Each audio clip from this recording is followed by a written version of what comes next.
hello you guys, what's up? I hope you guys are doing absolutely well. Welcome back to CS Executive FSM Lectures.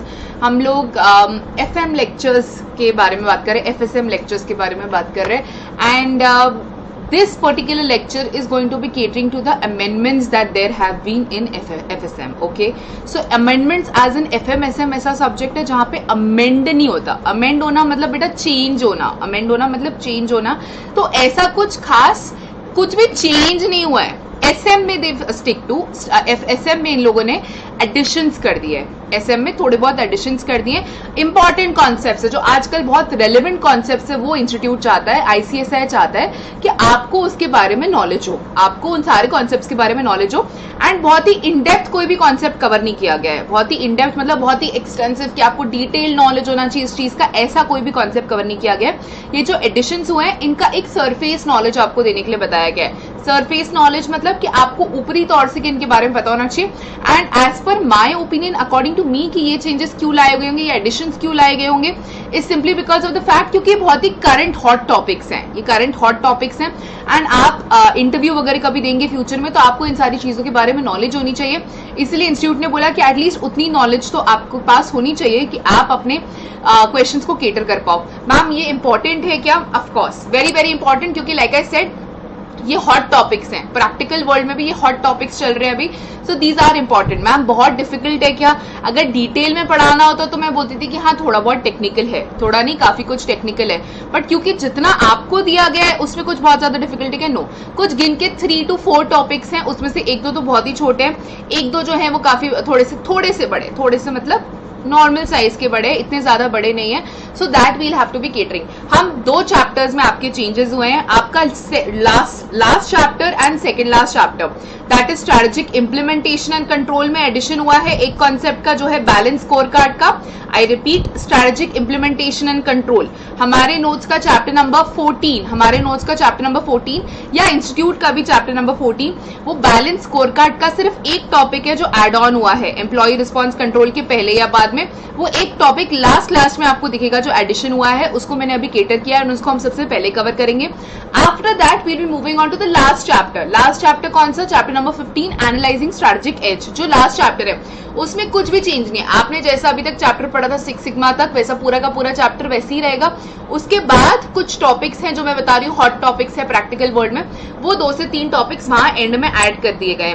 तो आपने जो पढ़ा है, आपकी पूरी पढ़ाई हो गई है, ग्रेट, एक्सीलेंट. बट ये चीज आपको अफेक्ट करेगी क्या? नहीं. These things will not affect you. You just have to learn a little more. You just have to learn a little more at any damn cost. I would not recommend you कि आप इस चीज को option में छोड़ के जाएं. Eight any damn cost I would not recommend you कि आप इस चीज को ऑप्शन में छोड़ के जाएं. ठीक है, चलो जी.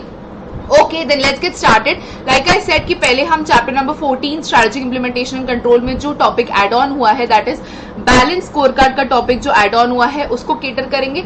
छोटा सा क्यूट सा मस्त सा टॉपिक है. Then after that we move on to the last chapter, उसके एडिशंस को देखेंगे. ठीक है, balance score card. Balance score card तुमको बोलते ना कि वर्क लाइफ बैलेंस नहीं है हमारी जिंदगी में. तुम्हारे केस में स्टडी लाइफ बैलेंस नहीं है. जब से CS में आए तब से पढ़े ही जा रहे हैं, पढ़े ही जा रहे हैं, मराए ही जा रहे हैं. हमारी तो कोई जिंदगी नहीं बची है. ना किसी की शादी अटेंड करते, ना किसी का बर्थडे अटेंड करते, ना ये कर पाते, ना वो कर पाते. सिर्फ किताबों में हमारी जिंदगी हो गई है. कोई पर्सनल लाइफ और प्रोफेशनल लाइफ के बीच में डिफरेंस नहीं रहा है. करेक्ट, ऐसा तुमने सोचा. कोई बैलेंस नहीं रहा है personal life and professional life के बीच में. अब ये तुम्हारे पॉइंट ऑफ व्यू है. लाइक आई सेड, हमारी स्ट्रैटेजी इन टॉपिक्स के लिए भी सेम रहेगी कि जहां जहां पॉसिबल है पर्सनल लेवल पे समझेंगे. पर्सनल लेवल पे बिल्ड इन करके तुमको एक बार कंफर्ट फील आ गया उस चीज के साथ, फिर मैं उसको तुम्हें प्रोफेशनल लेवल पे या फिर कॉर्पोरेट लेवल पे भी बिल्डअप करने की कोशिश करूंगी. तो तुम्हारा जो केस है ना कि सिर्फ पढ़े ही जा रहे, क्या संडे, क्या मंडे, क्या लॉकडाउन, क्या ये क्या वो, हमारी तो जिंदगी सिर्फ किताबों में ही घुसी पड़ी है. हमारा कोई पर्सनल एंड प्रोफेशनल लाइफ का या हमारा कोई पर्सनल एंड स्टडी लाइफ का कोई बैलेंस नहीं रहा है कि हाँ हम 8 घंटे पढ़ रहे हैं तो 2 घंटे टाइम पास भी कर रहे हैं, 6 दिन पढ़ रहे हैं तो 1 दिन हमें छुट्टी भी मिल रही है. करते होंगे तुम लोग ऐसा, तुम तो उल्टा भी करते होंगे, 1 दिन पढ़ते होंगे, 6 दिन की छुट्टी लेते होंगे. बट एक नॉर्मल सिनेरियो में बता रही हूँ, अगर आप डेडिकेटेडली पढ़ रहे हैं एग्जाम के 1-1.5 महीना पहले, तो आपके पास कोई बैलेंस नाम की चीज नहीं रहती है. Okay, so that is what it means. या अगर जो लोग जॉब कर रहे हो, तुम तो अभी पढ़ाई कर रहे हो, जो लोग जॉब कर रहे हो उनका ऐसा हमारा कोई वर्क लाइफ बैलेंस नहीं है. मतलब सिर्फ जिंदगी भर सुबह जॉब पे जाते हैं, रात को जॉब से थक के आ जाते हैं, उसके बाद आके सो जाते, फिर उठते, फिर वही काम करते जानते हैं सिर्फ संडे की एक जिंदगी है, वो भी अगर पीक सीजन रहा तो वो भी दिन हमारा गया, तो कोई वर्क लाइफ बैलेंस नहीं है, बराबर। सो that is what it means by balance. Ma'am वो वाला बैलेंस है क्या? हाँ वही वाला बैलेंस है, वही वाला बैलेंस है। ये पर्सनल लेवल पे हो गया। अब balance score card in case of corporates क्या है? इन केस ऑफ कॉर्पोरेट्स क्या है? They are trying to create a balance between financial aspects and other than financial aspects. एक कंपनी सिर्फ और सिर्फ फाइनेंशियल की दौड़ में लगी पड़ी है, मेरे को प्रॉफिट कमाना है, मेरे को पैसा चाहिए, पैसा, बस वही उसकी वही काम है। मेरा रेवेन्यू इंक्रीज होना चाहिए, मेरा प्रॉफिट इंक्रीज होना चाहिए, मेरे कॉस्ट कट डाउन होने चाहिए। इसी दौड़ में अगर लगी पड़ी है तो वो सही नहीं है। बैलेंस स्कोर कार्ड कॉन्सेप्ट लाया इसीलिए गया था कि वो सही नहीं है। एक कंपनी को 4 एरियाज के बीच में बैलेंस बना के रखना चाहिए। एक कंपनी को 4 एरियाज के बीच में बैलेंस बना के रखना चाहिए। कौन से 4 एरियाज है? Financial perspective, customer perspective, business process perspective and learning and growth perspective. अभी तक हम क्या सुनते आए थे कि कंपनी के लिए सबसे इंपॉर्टेंट यही एरिया है, कंपनी के लिए सबसे इंपॉर्टेंट यही area, that is financial perspective is the most important area for the companies. But what they are trying to say is why the concept of balance score card was brought in कि भैया सिर्फ पैसा और profit कमाने से कुछ नहीं होगा। You are responsible for other areas also. एक company is responsible for other areas also and एक कंपनी की रिस्पॉन्सिबिलिटी बनती है कि इन 4 एरियाज में एक बैलेंस बना के रखे। आप अपने कस्टमर्स के साथ भी कि वो लोग सेटिस्फाइड है, कि आपके कस्टमर्स टिके हुए हैं क्या, वो भी आपके लिए इंपॉर्टेंट है। लर्निंग एंड ग्रोथ का perspective is from the point of view of employees. क्या आपके एम्प्लॉइज खुश है? क्या आपके एम्प्लॉइज ग्रो कर रहे हैं? क्या डेवलप कर रहे हैं? Remember growing and development tools भी हमने पढ़ा था कि जरूरी है। अगर आप अपने HR स्ट्रैटेजी में हमने पढ़ा था, अगर आप उनको रिटेन करना चाहते हो तो उनकी ग्रोथ एंड डेवलपमेंट के बारे में आपने सोचना चाहिए। बिजनेस प्रोसेस पर्सपेक्टिव, आपके जो प्रोसेसेस हैं उसमें क्वालिटी प्रोसेस हो रहा है क्या, मतलब अच्छे तरीके से आप प्रोसेस कर रहे हो क्या, कम कॉस्ट में प्रोसेसेस हो रहे हैं क्या। So these things are also equally important, not just financial perspective, not just financial perspective, all the other 3 perspectives are also equally important. कभी भी ऐसा नहीं बोला गया कि ये सबसे इंपॉर्टेंट है या ये सबसे इंपॉर्टेंट नहीं है। इनका कॉन्सेप्ट ही है बेटा, ये सर्कल में या इस शेप में देने का मतलब ये है कि आपस में सब लोग ये इंटर रिलेटेड हैं, आपस में सब लोग ये इंटरकनेक्टेड है। कोई भी एक सुपीरियर नहीं है, कोई भी एक इंफीरियर नहीं है, कोई बड़ा छोटा नहीं इन कॉन्सेप्ट्स में से। All concepts are equally important and that is why you need to create a balance between these things. जब आप बोलते हो कि वर्क लाइफ बैलेंस, तो आप ये नहीं बोलते कि मेरे पास सिर्फ जिंदगी रहे काम नहीं रहे, या मेरे पास सिर्फ काम रहे जिंदगी नहीं रहे। आप एक को भी सुपीरियर इंफीरियर नहीं ट्रीट करना चाह रहे, आप बोल रहे दोनों बराबर रहे, काम भी चलता रहे और जिंदगी जी भी पाए। सेम लाइकवाइज हियर कि फाइनेंशियल पर्सपेक्टिव बड़ा चलता रहे और साथ साथ कस्टमर, एम्प्लॉय और आपके बिजनेस प्रोसेसेस पर्सपेक्टिव जो है वो भी, उनका भी आपस में बैलेंस बना रहे। ये बैलेंस कितना है, कितना बैलेंस कंपनी मेंटेन कर पा रही है, कितने एक्सटेंड तक वो सक्सेसफुल है ये बैलेंस क्रिएट करके आने में, इसी को मेजर करने के लिए टूल बना बैलेंस स्कोर कार्ड। इसी को मेजर करने के लिए टूल बना बैलेंस स्कोर कार्ड। सो आप पढ़ोगे ऊपर, अब balance score card is a strategic and management, strategic planning and management technique. The balance score card is used as a strategic planning and management technique. एक tool है वो कि आप स्ट्रेटेजिकली प्लान कर पाओ, आप स्ट्रेटेजिकली प्लान एंड मैनेज कर पाओ। अगर आप स्ट्रेटेजिकली प्लान और मैनेज करने की बात कर रहे हो तो आप सिर्फ और सिर्फ फाइनेंशियल पे टिके हुए नहीं हो, आपने पूरा एसएम पढ़ा हुआ है, आपने पूरा एसएम पढ़ा हुआ है। अगर हम स्ट्रेटेजिक प्लानिंग की बात कर रहे हैं, अगर हम स्ट्रेटेजिक पॉइंट ऑफ व्यू से बात कर रहे हैं, तो हम सिर्फ कोई एक कॉन्सेप्ट पे बात नहीं करते, हम होलिस्टिक डेवलपमेंट की बात करते हैं, हम ओवरऑल डेवलपमेंट की प्लान बात करते हैं। तो ये ओवरऑल प्लानिंग एंड मैनेजमेंट का एक टूल है, एक टेक्निक है जिसका नाम है बैलेंस स्कोर कार्ड। ठीक है, let's read then I will explain further. Ma'am इसको ब्लू में, बाकी सब कुछ येलो में क्यों? ताकि तुमको पता चले नालायक को कि ये ब्लू वाली चीज एड ऑन हुई है, इसको मिस नहीं करने का। इसी को येलो कर देती थी तुम्हारे ऐसे, तुम ऐसे तो पढ़ते हो, ये तुम्हारे दिमाग से निकल गया होता, तुम्हारी साइड से निकल गया होता, इसलिए इसको अलग कलर से एडिशंस को मैंने हाईलाइट किया हुआ है। अगेन हाईलाइटेड पोर्शंस का कॉन्टेक्स्ट रिमेन्स द सेम कि ये इंपॉर्टेंट चीजें हैं इस पैराग्राफ में, बस येलो की जगह ब्लू में किया है क्योंकि ये एडिशंस हैं। ठीक है, this is widely used in many organisations regardless of the scale to align the organisation performance to its vision and objectives. The balanced scorecard concept was developed not only to evaluate the financial performance of a business, but also to address customer concerns, business process, enhancement of learning tools and mechanisms. बोला ना सिर्फ पैसा पैसा पैसा नहीं करने का है, बाकी सारी चीजों पे भी ध्यान देना है। Not only to validate the financial performance, मतलब फाइनेंशियल पर्सपेक्टिव, सिर्फ फाइनेंशियल पर्सपेक्टिव नहीं, बट ऑल्सो कस्टमर कंसर्न्स, जो कस्टमर पर्सपेक्टिव एक जो नीचे डायग्राम में था, एंड बिजनेस प्रोसेस पर्सपेक्टिव, या फिर आपका एनहांसमेंट ऑफ लर्निंग टूल्स जो मैंने आपको मार्क करके बताया था कि employee perspective. So not only to evaluate the financial perspective, आप सिर्फ और सिर्फ फाइनेंशियल पर्सपेक्टिव को इवैल्यूएट करने के पीछे ना दौड़े, आप सारे पर्सपेक्टिव्स को इवैल्यूएट करें. एंड जब आप सारे पर्सपेक्टिव्स को मेजर करेंगे तो आपको पता चलेगा कि आपका कितना अच्छी तरीके से बैलेंस बना हुआ है इन चारों पर्सपेक्टिव्स के बीच में. ठीक है. The 4 boxes represent the main areas of consideration under balanced scorecard. All 4 main areas of consideration are bound by the business organization's vision and strategy. ये 4 पर्सपेक्टिव कौन से? Financial perspective, customer perspective, business process perspective and learning and growth perspective. आपके learning and growth perspective आपके employ के point of view से. ये सब कुछ आपके विजन एंड स्ट्रेटजी में 2 वे रिलेशन है. ये सारी चीजें आपके विजन एंड स्ट्रेटजी का एक हिस्सा होनी चाहिए. जब आप अपना विजन और अपना स्ट्रेटजी, विजन क्या, हाँ, कहाँ पहुंचना चाहते हैं, दैट इज विजन. कहाँ पहुंचना चाहते हैं, दैट इज विजन. स्ट्रैटेजी की कैसे पहुंचेंगे वहां तक, उस विजन को कैसे अचीव करेंगे, via making some strategies. Okay, तो जब भी आप विजन और स्ट्रैटेजी बना रहे हैं अपनी, तो ये चारों कॉन्सेप्ट को भी उसमें इनकलकेट कीजिए, ये चारों कॉन्सेप्ट को भी उसमें इंक्लूड करिए. एंड जब भी आप इन चारों कॉन्सेप्ट के बारे में सोच रहे हैं, तो it has to be limited to your vision. It has to be limited to your vision. ऐसा नहीं कि आपका विजन कुछ और बोल रहा है एंड जस्ट बिकॉज आपको यहाँ पे बैलेंस मेंटेन करना है आप कुछ और ही कर रहे हो, ऐसा नहीं. आपस में विजन और स्ट्रैटेजी से लिंक्ड होने चाहिए सारे concepts. All these concepts should ultimately help you to achieve your vision. And जब आप विजन बना रहे हो तभी भी ये सारे कॉन्सेप्ट्स को आपने इनकलकेट करना चाहिए, तभी भी ये सारे कॉन्सेप्ट्स को आपने इंक्लूड करके ही अपना विजन और स्ट्रैटेजीज को बनाना चाहिए. एंड जब आप इंक्लूड करके अपना विजन और स्ट्रैटेजी बनाओगे तो नेचुरली आपका बैलेंस स्कोर कार्ड का जो मेजर आएगा वो बराबर आएगा, मतलब आप चारों चीजों में अच्छी तरीके से बैलेंस कर पाओगे. ठीक है. The balance score card is divided into 4 main areas and a successful organisation is the one that finds the right balance between these areas. एक करेक्ट बैलेंस होना इन चारों चीजों के बीच में, कोई भी एक को सुपर डुपर इंपॉर्टेंट, कोई एक को less, very very less important, ऐसा आपने कुछ नहीं करना है. ये चारों जो बॉक्सेस है बेटा, इनके नाम आपको याद रखने हैं, कुछ भी नहीं है.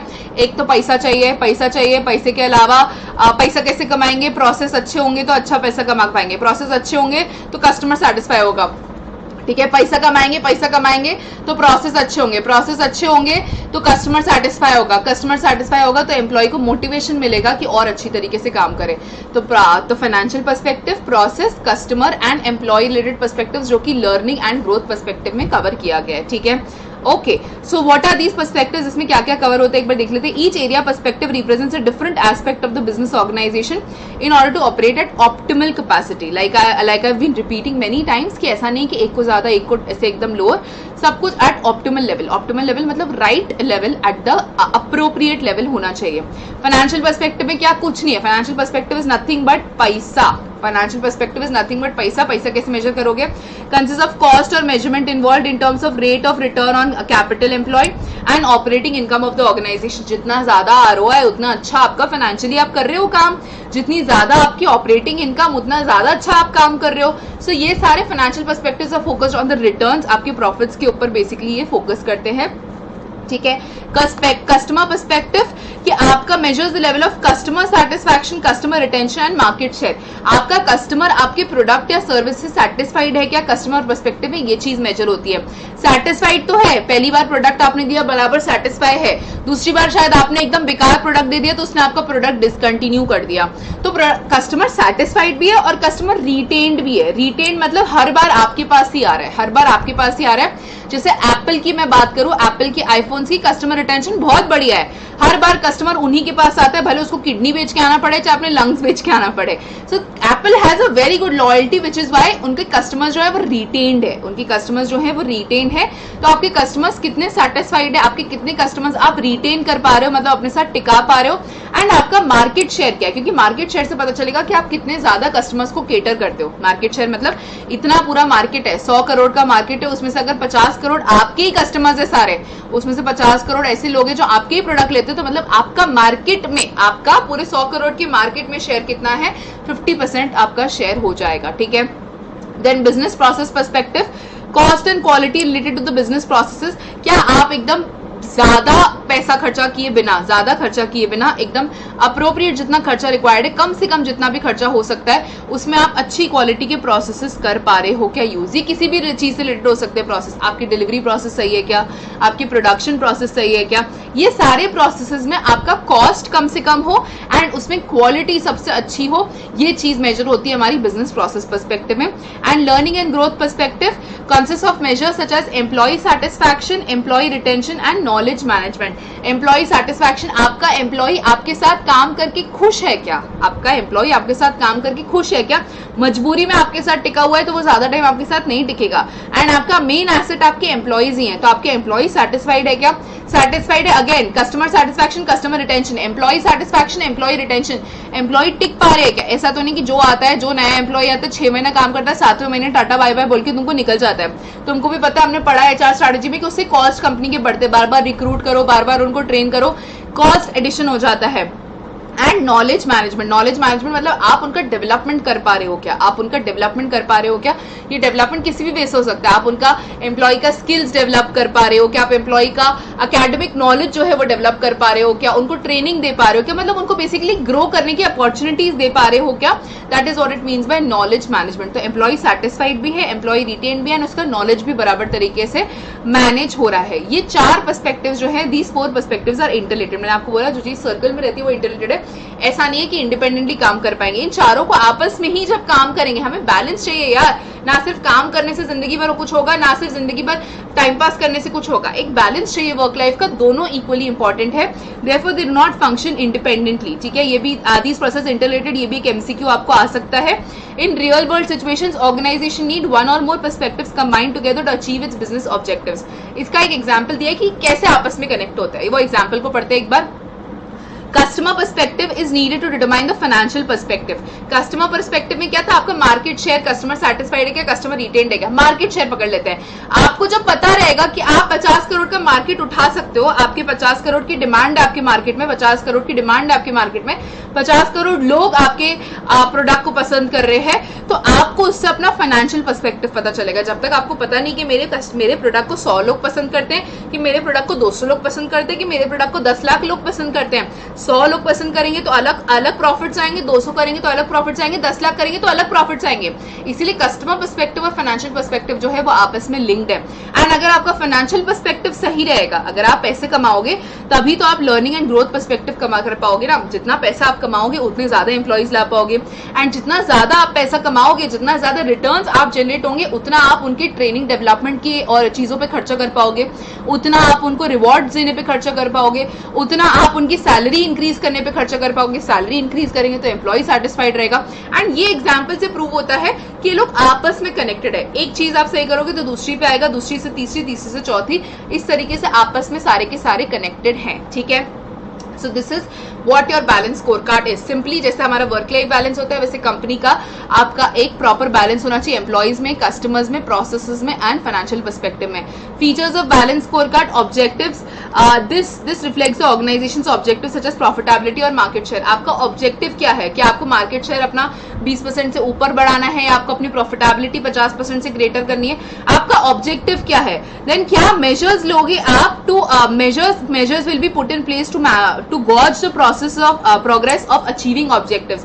हमें देखना पड़ेगा कि हम कहां पहुंचे। भैया हमने सोचा था 30% से हमें प्रॉफिट बढ़ाना है, कहां पहुंची गाड़ी 30% से, क्या अभी तक आधा साल होने आ गया, क्या 15% भी प्रॉफिट बढ़ा है क्या। अगर 15% अभी प्रॉफिट बढ़ाओगे तभी तो पिछले आगे के बचे हुए साल में बाकी का 15% अचीव कर पाओगे।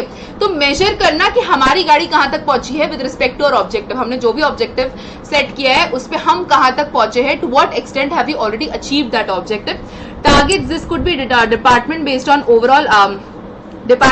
Overall as a company. आपका एक बड़ा ऑब्जेक्टिव है कि आपको प्रॉफिट जो है वो इंक्रीज करना है 30% का, उसके अलावा आपका और भी प्रोसेस हो सकता है। वो ऑब्जेक्टिव को अचीव करने के लिए कौन सा मेजर आपने किया, आपने क्या बोला 30% प्रॉफिट जो है वो बड़ा चाहिए। उसके बाद मेजर्स क्या, आपने बोला कि 30% प्रॉफिट यार एग्जिस्टिंग प्रोडक्शन स्केल में तो नहीं हो पाएगा, तो एक काम करते हैं हम एक न्यू प्रोडक्ट लाते हैं।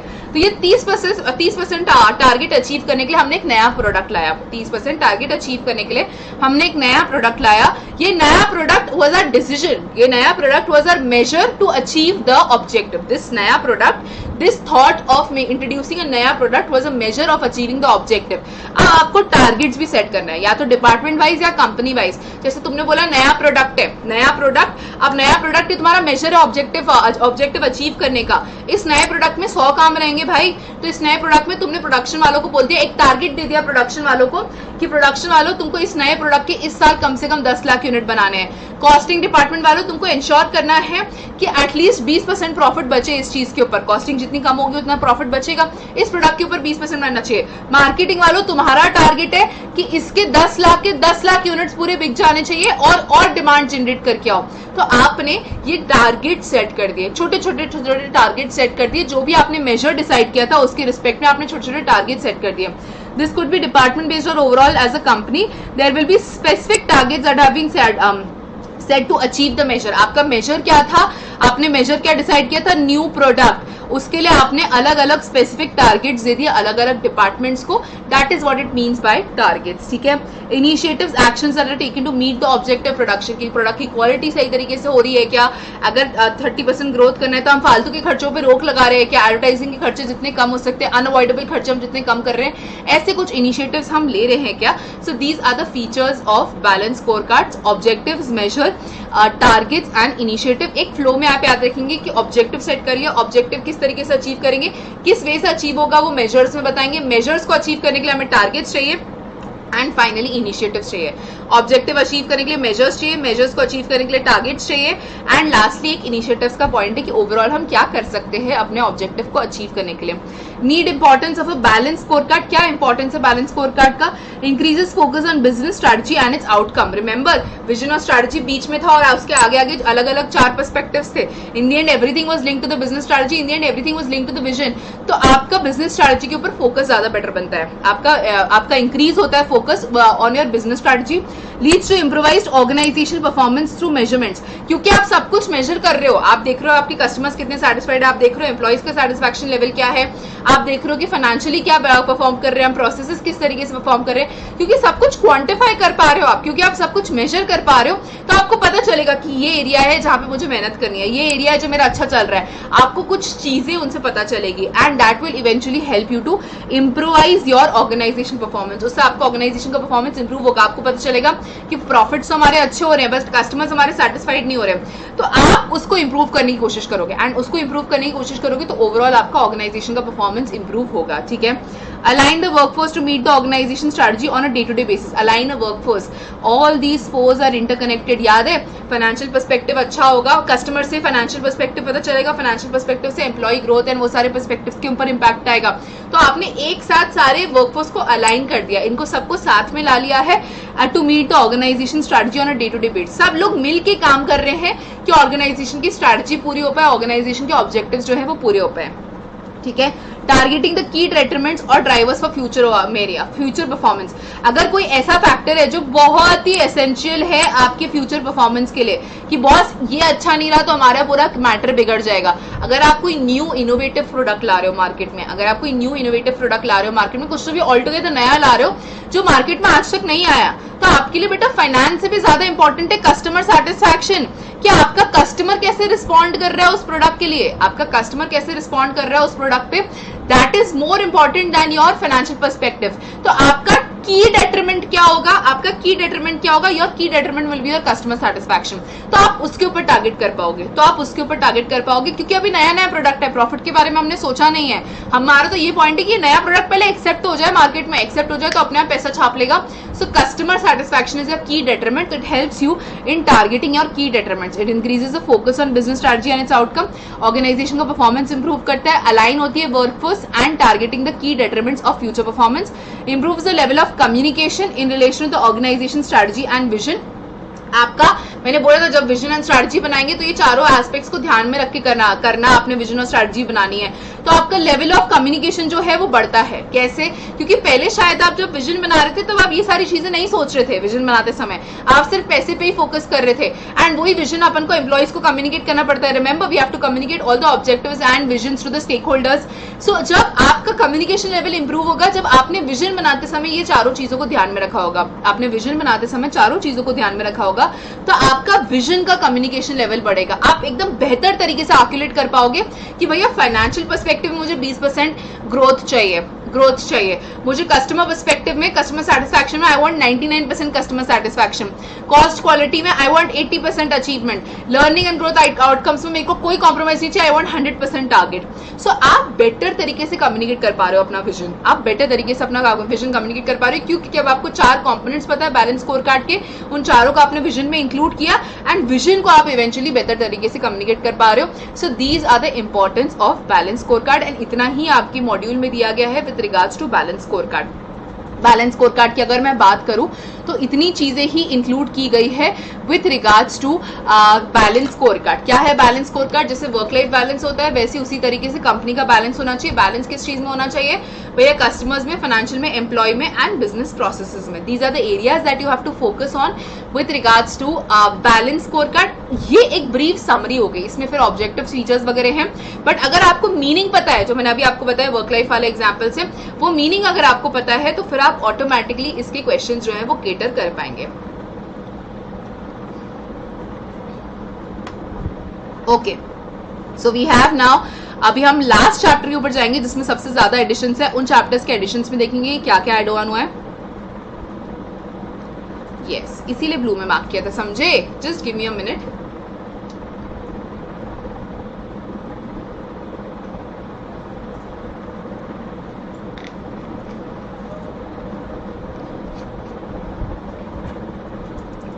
ओके, सबसे पहला टॉपिक है ईआरपी। सबसे पहला टॉपिक है आपका ERP, enterprise resource planning. Enterprise resource planning one of the most important concepts. अगर आप इंफॉर्मेशन सिस्टम्स का भी पढ़ोगे, ईआईएस वाला जैसे सब्जेक्ट पढ़ोगे, एंटरप्राइज इंफॉर्मेशन सिस्टम या इंफॉर्मेशन सिस्टम, आई गेस आपको प्रोफेशनल लेवल पे है वो, इट्सा करके शायद कोई सब्जेक्ट है, तो वहां पे आपको ये चीजें पढ़ने मिलती है। उससे बहुत ज्यादा डिटेल में रहता है और भी बहुत सारे कॉन्सेप्ट्स रहते हैं। उसमें से एक कॉन्सेप्ट जो इंपॉर्टेंट है आज की डेट में बहुत ज्यादा रेलेवेंट है वो है ईआरपी। ईआरपी क्या है? Enterprise resource planning. Enterprise resource planning, enterprise resource planning क्या है बेटा? Enterprise resource planning is an integrated setup, is an integrated system. Integrated system मतलब क्या? जैसे अभी मतलब most of the people in the India, most of the mid size businesses में क्या होता है कि अकाउंटिंग के लिए अलग सॉफ्टवेयर है। तुमने टैली के बारे में सुना होगा, अकाउंटिंग के लिए अलग सॉफ्टवेयर है। फिर माइक्रोसॉफ्ट वर्ड अलग चीजों के लिए यूज कर रहे हैं, पावर पॉइंट अलग चीजों के लिए यूज कर रहे हैं, इन्वेंट्री मैनेज करने के लिए कोई और सिस्टम यूज कर रहे हैं, क्रेडिट स्कोर देखने के लिए कोई और सिस्टम यूज कर रहे हैं, रिसीवेबल्स मैनेजमेंट के लिए कोई और सॉफ्टवेयर यूज कर रहे हैं। तो हम क्या कर रहे हैं शायद अभी तक, most of the organisations what they are doing today is कि हर एरिया के लिए एक अलग सॉफ्टवेयर है। भैया अकाउंटिंग के लिए सॉफ्टवेयर है, ह्यूमन रिसोर्स मैनेज करने के लिए सॉफ्टवेयर है, आपका प्रोडक्शन मैनेज करने के लिए सॉफ्टवेयर है, इन्वेंट्री मैनेज करने के लिए वो सॉफ्टवेयर है, फाइनेंस का मैनेज करने के लिए ये सॉफ्टवेयर है। अभी एंटरप्राइज रिसोर्स प्लानिंग क्या कर रहे हैं? एंटरप्राइज रिसोर्स प्लानिंग इन सारे सॉफ्टवेयर को इंटीग्रेट कर दे रहा है। वो बोल रहा है बॉस ये एक सॉफ्टवेयर है, ये एक सॉफ्टवेयर है, इसमें आपको बाइफिकेशन चाहिए ना तो आप अलग अलग मॉड्यूल्स जोड़ दो। आपको बाइफिकेशन चाहिए ना तो आप अलग अलग मॉड्यूल्स जोड़ दो। मतलब जो पहले अलग अलग सॉफ्टवेयर होते थे ना, ये अकाउंट्स का, ये एचआर का, ये ह्यूमन रिसोर्स का, तो यहाँ पे हम क्या कर रहे हैं? एक ही सॉफ्टवेयर में सारी चीजों को जोड़ दे रहे हैं वाया मॉड्यूल्स। एक एक मॉड्यूल एक एक सॉफ्टवेयर को जोड़ेगा। एक ही सॉफ्टवेयर है, इंटीग्रेट कर दिया हमने। दुनिया भर के जो 10-15 सॉफ्टवेयर थे सबको मिला के एक सॉफ्टवेयर बनाया एंड उस सॉफ्टवेयर में एक तरीके से डिपार्टमेंट कर दिया हमने कि यही सॉफ्टवेयर में ये इतना पोर्शन जो है, इस सॉफ्टवेयर का इतना पोर्शन जो है that will be catered to HR, इतना पोर्शन जो है that will be catered to production, इतना पोर्शन जो है that will be catered to inventory management. तो एक ही सॉफ्टवेयर में इंटीग्रेट जब हम कर देते हैं तो उसको एंटरप्राइज रिसोर्स प्लानिंग बोलते हैं, उसको एंटरप्राइज रिसोर्स प्लानिंग बोलते हैं। ईआरपी मैम इतना ज्यादा फेमस क्यों नहीं है कॉन्सेप्ट? बहुत सारे लोग यूज करते हैं आज भी, बड़े बड़े जो ऑर्गेनाइजेशन सभी यूज करते हैं। छोटे ऑर्गेनाइजेशंस क्यों नहीं यूज कर रहे हैं मैम? क्योंकि महंगा है बॉस, क्योंकि महंगा है। थोड़े से आप डिसएडवांटेजेस जब देखोगे तो हाई इन्वेस्टमेंट लगता है, इनिशियल इन्वेस्टमेंट जो है वो हाई लगता है। तो मैम कॉन्सेप्ट क्या? वर्थ द मनी है। पैसा है तो बिल्कुल वर्थ द मनी है। अगर आपके पास पैसा है तो बिल्कुल आपने ईआरपी की तरफ बढ़ना चाहिए, ठीक है। ईआरपी और enterprise resource planning is a modular software system design to integrate Integrate is a main point here. Integrate the main functional areas of an organization's business processes into a unified system. Unified system मतलब एक single system. Unified system मतलब एक single system में आपने सारे जो main functional areas थे उसको इंटीग्रेट कर दिया है. सारे मेजर फंक्शनल एरियाज आपने एक सिस्टम में यूनिफाई कर दिया, मतलब एक सिस्टम में आपने इंटीग्रेट कर दिया, एक ही सिस्टम में आपने सारे मेन फंक्शनल एरियाज जो आपने वो कवर कर लिए. And ERP system includes core software components often called as modules. जो मैंने आपको बोला ना कि इसी सॉफ्टवेयर में एक मॉड्यूल रहेगा एचआर का, एक मॉड्यूल रहेगा आपका सेल्स का, एक मॉड्यूल रहेगा आपका प्रोडक्शन का, एक मॉड्यूल रहेगा आपका फाइनेंस का. तो that is what this core software components called as module. आपके हिसाब से जो भी चीजें आपके बिजनेस के लिए इंपॉर्टेंट है, जो भी चीजें आपके बिजनेस की कोर है, जैसे आपके लिए फाइनेंस कोर है, इन्वेंट्री कोर है, तो these will become a part of your module. इनको आप इनकॉर्पोरेट कर लोगे अपने ईआरपी कंपोनेंट में. ठीक है, that focus on essential business area such as finance and accounting. ये एक आपका मॉड्यूल हो सकता है. एक ही सॉफ्टवेयर है, माइंड यू, एक ही सॉफ्टवेयर है, उसमें एक कंपोनेंट है, एक मॉड्यूल है फाइनेंस एंड अकाउंटिंग का, दूसरा हो सकता है एचआर का, प्रोडक्शन हो सकता है, material management, customer relationship management and supply chain management. ऐसे जो भी आपके बिजनेस के लिए इंपॉर्टेंट है आप उस हिसाब से अपने मॉड्यूल्स को जोड़ते जा सकते हैं अपने ईआरपी सॉफ्टवेयर में. Organisations choose which core module to use based on which are most important to this particular business. अब बेटा कोई सर्विस सेक्टर में उसके लिए इन्वेंट्री इतनी इंपॉर्टेंट नहीं है तो वो इन्वेंट्री को हटा देगा. कोई मैन्युफैक्चरिंग में उसके लिए इन्वेंट्री सबसे इंपॉर्टेंट तो वो इन्वेंट्री को ला लेगा. तो अकॉर्डिंगली आप कस्टमाइज कर सकते हैं अपने हिसाब से. जो चीज आपके बिजनेस के लिए इंपॉर्टेंट है आप उन चीजों को अपने उन चीजों को इंक्लूड कर लेंगे as a module in your software. Otherwise जो चीज आपके लिए इंपॉर्टेंट नहीं है उनको आप इंक्लूड मत करिए. Whatever is important to you, you choose those. ठीक है, then it is a common central database. Common central database, ठीक है. कॉमन सेंट्रल डेटाबेस क्यों है? क्योंकि सारी इंफॉर्मेशन एक ही जगह स्टोर है. सॉफ्टवेयर तो एक ही है ना, सॉफ्टवेयर तो एक ही है. उस सॉफ्टवेयर में एचआर की भी इंफॉर्मेशन, उस सॉफ्टवेयर में इन्वेंट्री की भी इंफॉर्मेशन, उस सॉफ्टवेयर में सीआरएम की भी इंफॉर्मेशन है, सप्लाई चेन की भी इंफॉर्मेशन है, प्रोडक्शन की भी इंफॉर्मेशन है. सारी इंफॉर्मेशन बेटा उसी सॉफ्टवेयर में, अलग अलग सॉफ्टवेयर में जाके ढूंढने की जरूरत नहीं है. वही तो कॉन्सेप्ट है ईआरपी का. तो क्योंकि सारी इंफॉर्मेशन एक ही जगह पे है इसीलिए it is a common central database. Common central database which in which क्या ये from which the various ERP software modules access information, some of which is shared with other modules involved in a given business process. अब एक ही component है तो जिसको information चाहिए वो वहां से आके ले लेता है. हो सकता है कि प्रोडक्शन वाले की इन्फॉर्मेशन हमें सेल्स वाले को भी बताना पड़े, क्योंकि अगर प्रोडक्शन ही नहीं हुआ तो हम बेचेंगे कैसे? प्रोडक्शन ही नहीं हुआ तो हम बेचेंगे कैसे उस चीज को? तो प्रोडक्शन का डेटा सेल्स वाला भी देख सकता है, प्रोडक्शन का डेटा सेल्स वाला भी एक्सेस कर सकता है, प्रोडक्शन का डेटा सेल्स वाले के साथ भी शेयर किया जा सकता है. क्यों? क्योंकि सेंट्रल डेटाबेस है. क्योंकि सेंट्रल डेटाबेस है तो जिसको इन्फॉर्मेशन की जरूरत है उसके साथ इन्फॉर्मेशन इजीली शेयर हो सकती है. This is the advantage of ERP. This is the advantage of ERP क्योंकि सारी इन्फॉर्मेशन एक ही जगह स्टोर्ड है. सेल्स वाले को लग रहा है कि एक बार मैं फाइनेंस का भी देख लूं कि क्या हाल है. प्रोडक्शन वाले को लग रहा है एक बार मैं फाइनेंस का भी देख लूं, अगर फाइनेंस अवेलेबल है तो मैं अपना रॉ मटेरियल का कंजम्पशन जो है वो इंक्रीज करना चाहूंगा. So you have access to various departments, you have access to various modules because it's only one software. And क्योंकि आपके पास इतना एक्सेस है इन्फॉर्मेशन का तो आप बेटर डिसीजंस ले सकते हो. आप मोर थॉटफुल या मोर अवेयर डिसीजन ले सकते हो. आपने सोचो अगर अलग अलग सॉफ्टवेयर होता प्रोडक्शन का और सेल्स का, तो सेल्स वाला तो अपना ऑर्डर ले लेता था. सेल्स वाला बोलता कि हाँ ऑर्डर ले लो, मैं आपको 2 दिन के अंदर डिस्पैच कर दूंगा. तो उसको पता ही नहीं ना प्रोडक्शन वाले के क्या हाल है, क्योंकि प्रोडक्शन तो दूसरे सॉफ्टवेयर में हुआ करता था एक टाइम पे. अब क्योंकि वो दोनों एक ही सॉफ्टवेयर में, इसलिए उसको पता है कि भैया माल अभी नहीं है, तो सामने वाले को बोलेगा कि जब तक माल बनेगा 10 दिन लगेंगे, तो वो ऑर्डर ही उस हिसाब से लेगा कि आपका माल जो है वो 10 दिन के अंदर डिलीवर होगा. इस तरीके से आपका नाम बना हुआ रहता है. आपने किसी को बोला मैं 2 दिन में आपको प्रोडक्ट दे दूंगा और वो 10 दिन तक अगर आप डिलीवर नहीं कर पाते तो आपका नाम खराब होता है, आपकी कंपनी का नाम खराब होता है. तो एक बेटर वर्किंग होती है. क्यों? क्योंकि सारा डेटा एक ही जगह स्टोर्ड है. ठीक है. This means that company using ERP are largely safe from making double entries to update information because the system shares the data in turns, enabling greater accuracy and collaboration between the organization's department. ये जो production and sales का मैंने आपको example दिया, production का information उसके पास था तो एक कोलैबोरेशन हो पाया प्रोडक्शन और सेल्स के बीच में, एंड उस हिसाब से कस्टमर को इन्फॉर्मेशन दी पाई कि आपको कब तक प्रोडक्ट जो है वो अपना डिलीवर होगा. एंड आपका डबल एंट्रीज जो है वो अवॉइड होती है. आप प्रोडक्शन में भी पंच करते थे कि अभी इतना प्रोडक्शन है, इतना हमारे पास स्टॉक है, फिर आपको सेल्स वाले को भी अलग से बताना पड़ता था कि इतना स्टॉक है, मार्केटिंग वाले को भी शायद आपको बताना पड़ता है इतना स्टॉक है. फाइनेंस वाले को भी आपको बताना पड़ता है इतना स्टॉक है। तो अलग अलग जगह आपको इसका एंट्रीज मेंटेन करना पड़ता था, अलग अलग जगह आपको उसका इन्फॉर्मेशन मेंटेन करना पड़ता था, क्योंकि अभी एक ही सेंट्रल डेटाबेस है, तो सारी इन्फॉर्मेशन इसी जगह पे एंड सारी इन्फॉर्मेशन इसी जगह पे, तो आपका डबल एंट्री अवॉइड हो रहा है, मल्टीपल एंट्रीज अवॉइड हो रहा है एंड आप एक बेटर कोलैबोरेशन कर पा रहे हो। जैसे कि मैंने आपको प्रोडक्शन एंड सेल्स का एग्जांपल दिया, आप चाहो तो वहां पे लिख सकते हो better collaboration of production and sales, ठीक है। ERP implementation options include on-premise, cloud and a mix of the two. On-premise is 1, cloud is 2 and a mix of 2 is 1 and 2 both. On-premise is 1, cloud is 2, mixes both, called as hybrid, such as platform as a service and infrastructure as a service. PaaS and IaaS इसको बोला जाता है, PaaS and IaaS, platform as a service, infrastructure as a service, ठीक है। तो या तो आप ऑन प्रेमाइज कर सकते हो, इम्प्लीमेंट कर सकते हो ऑन प्रेमाइज, या तो आप कोई क्लाउड सर्विस पे इंप्लीमेंट कर सकते हो, या दोनों का कॉम्बिनेशन। ऑन प्रेमाइज मतलब एक फिजिकल फॉर्मेट में उसको इंप्लीमेंट कर सकते हो, क्लाउड मतलब आप उसको टेक्नोलॉजी ओरिएंटेड फॉर्मेट में इंप्लीमेंट कर सकते हो, या तो दोनों का कॉम्बिनेशन की फिजिकल भी होना एंड क्लाउड पे भी होना। इफ यू रिमेंबर कि क्लाउड पे आपका डेटा स्टोर हो सकता है, तो दोनों का कॉम्बिनेशन जब आप यूज करते हो तो उसको हाइब्रिड बोलते हैं, ठीक है। प्लेटफॉर्म एज अ सर्विस या इंफ्रास्ट्रक्चर एज अ सर्विस, आपने इसका बहुत ज्यादा टेक्निकल चीज होता है, बहुत टेक्निकल एक्सप्लेनेशन होता है इसका, वो इन्फॉर्मेशन टेक्नोलॉजी वाले सब्जेक्ट में बेस्ट एक्सप्लेन करना इंपॉर्टेंट है। आपने सिर्फ क्या याद रखना है, platform as a service and infrastructure as a service, ये सिर्फ दो नाम आपको ईआरपी में है। इस तरीके से आप अभी ध्यान में रख लीजिए। मैम ऐसा क्यों एक्सप्लेन करो बेटा, उसको एक्सप्लेन करना, एक तो someone who's expert in IT is the best person to explain you that. Secondly, वो बहुत ही हम ऑफ ट्रैक चले जाएंगे, हम SM से सीधा IT पे पहुंच जाएंगे, सो बहुत ज्यादा ऑफ ट्रैक हो जाएगा, इसलिए मैं उस पर नहीं जाना चाहूंगी अभी।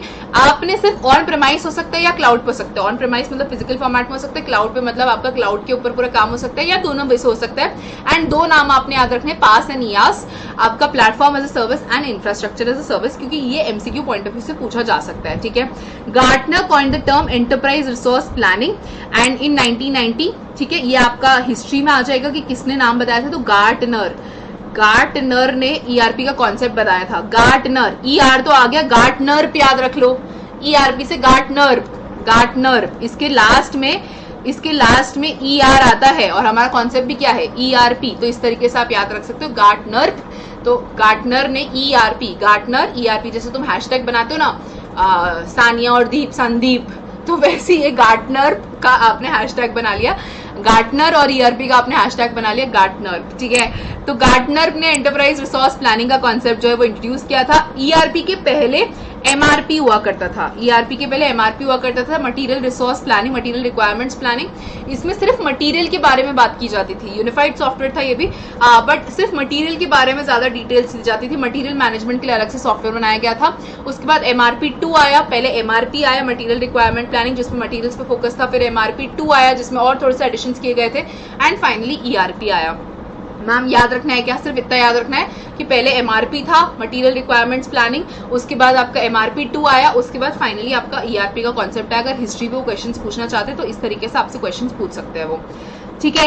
एडवांटेज ऑफ ERP क्या है, save money over long run by streamlining process, आपके पैसे जो है वो बच सकते हैं, क्योंकि अलग अलग सॉफ्टवेयर आप खरीद रहे हो, अलग अलग जगह पे आपको एंट्रीज मारनी पड़ रही है, उससे बेटर है कि एक ही जगह सब कुछ हो रहा है, तो कहीं ना कहीं आपका पैसा एंड टाइम दोनों बचता है। Provides a unified system that can lower IT related expenses and user training cost. Unified system है बेटा, क्योंकि एक ही सिस्टम है, तो आपको उसी एंड यूजर ट्रेनिंग कॉस्ट, मतलब जिसको यूज करना है, आपके एम्प्लॉयज जो सिस्टम को यूज करेंगे, पहले आपको क्या, अकाउंटिंग वाले को टैली सिखाओ, ठीक है, मटेरियल वाले को इन्वेंट्री वाला सॉफ्टवेयर सिखाओ, HR वाले को HR वाला सॉफ्टवेयर सिखाओ, अलग अलग ट्रेनिंग कॉस्ट होते थे। Training cost is a major cost, हाँ ट्रेनिंग कॉस्ट होते थे। तो अभी क्या करना है, एक ही सॉफ्टवेयर है, सब लोग आ जाओ एक ही बार, सब लोग आ जाओ संडे को एक दिन, पूरा एक सेमिनार ले लो, सबको बता दो ERP इस तरीके से चलाता है, एक बार में वन शॉट ट्रेनिंग हो गई सबकी ERP के रिलेटेड, एंड आपकी लोअर हो सकता है IT रिलेटेड एक्सपेंसेस, क्योंकि टैली का अलग मेंटेनेंस करो, इन्वेंट्री वाले का अलग मेंटेनेंस करो, HR वाले का अलग मेंटेन करो सॉफ्टवेयर को। यहाँ पे एक ही सॉफ्टवेयर को मेंटेन करना है, एक ही सॉफ्टवेयर को चलाना है, एक ही सॉफ्टवेयर को सिखाना है। So this is what this point says, ठीक है। Okay, enables greater visibility into myriad areas of business such as inventory that are critical for meeting customer needs. एक ज्यादा आपको डिटेल्ड पिक्चर मिल जाती है, आपको एक डिटेल्ड मिल जाती है for myriad areas of the business. myriad areas of the business मतलब कि जैसे बहुत सारे एरियाज ऑफ बिजनेस है, उसमें से एक इन्वेंट्री ऐसा है कि आपके पास अलग अलग टाइप की इन्वेंट्री हो सकती है। जैसे अगर आप बल्ब का काम करो, लाइट का काम करो, तो लाइट में आपके पास बल्ब है, ट्यूबलाइट है, बल्ब में भी वो CFL है, येलो वाला बल्ब है, फिर कई कई तो दोनों, आजकल दोनों आते हैं कि येलो व्हाइट दोनों लाइट है आपके पास, देन ट्यूबलाइट में भी व्हाइट येलो दोनों लाइट है, फिर वो डिस्को लाइट्स भी आप रखते हो, फिर कलरफुल लाइट्स भी रखते हो, तो you have a lot of inventory. तो it helps in a greater visibility, क्योंकि सब कुछ एक सॉफ्टवेयर पे, क्योंकि सब कुछ एक प्रॉपर तरीके से डिस्प्ले पे, तो आपको एक प्रॉपर क्लैरिटी आती कि कौन सी इन्वेंट्री आपके पास है, कौन सी इन्वेंट्री आपके पास नहीं है। एंड लाइकवाइज जो कोलैबोरेशन था प्रोडक्शन और सेल्स वाले का, वैसी इन्वेंट्री में देख के भी वो सेल्स वाला ऑर्डर जो है वो देख सकता है, उसको पता है कि इन्वेंट्री में चीज पड़ी हुई है हमारे पास, तो ये वो सेल्स वाला ऑर्डर लेगा, तो एक ग्रेटर विजिबिलिटी हो जाती है। enables better reporting and planning due to better data। आपके पास सारी चीजें इंफॉर्मेशन एक जगह पे है। बेटर डेटा मतलब क्योंकि आपके पास पूरा डेटा कंबाइंड है, पूरा डेटा एक यूनिफाइड सॉफ्टवेयर में, तो आप बेटर तरीके से रिपोर्ट कर सकते हो, एक बेटर रिपोर्ट प्रिपेयर कर सकते हो। रिपोर्ट मतलब कि कैसे क्या हुआ है हमारा बिजनेस इस टाइम पे, वो एक बेटर तरीके से आप प्रेजेंट कर सकते हो उसको।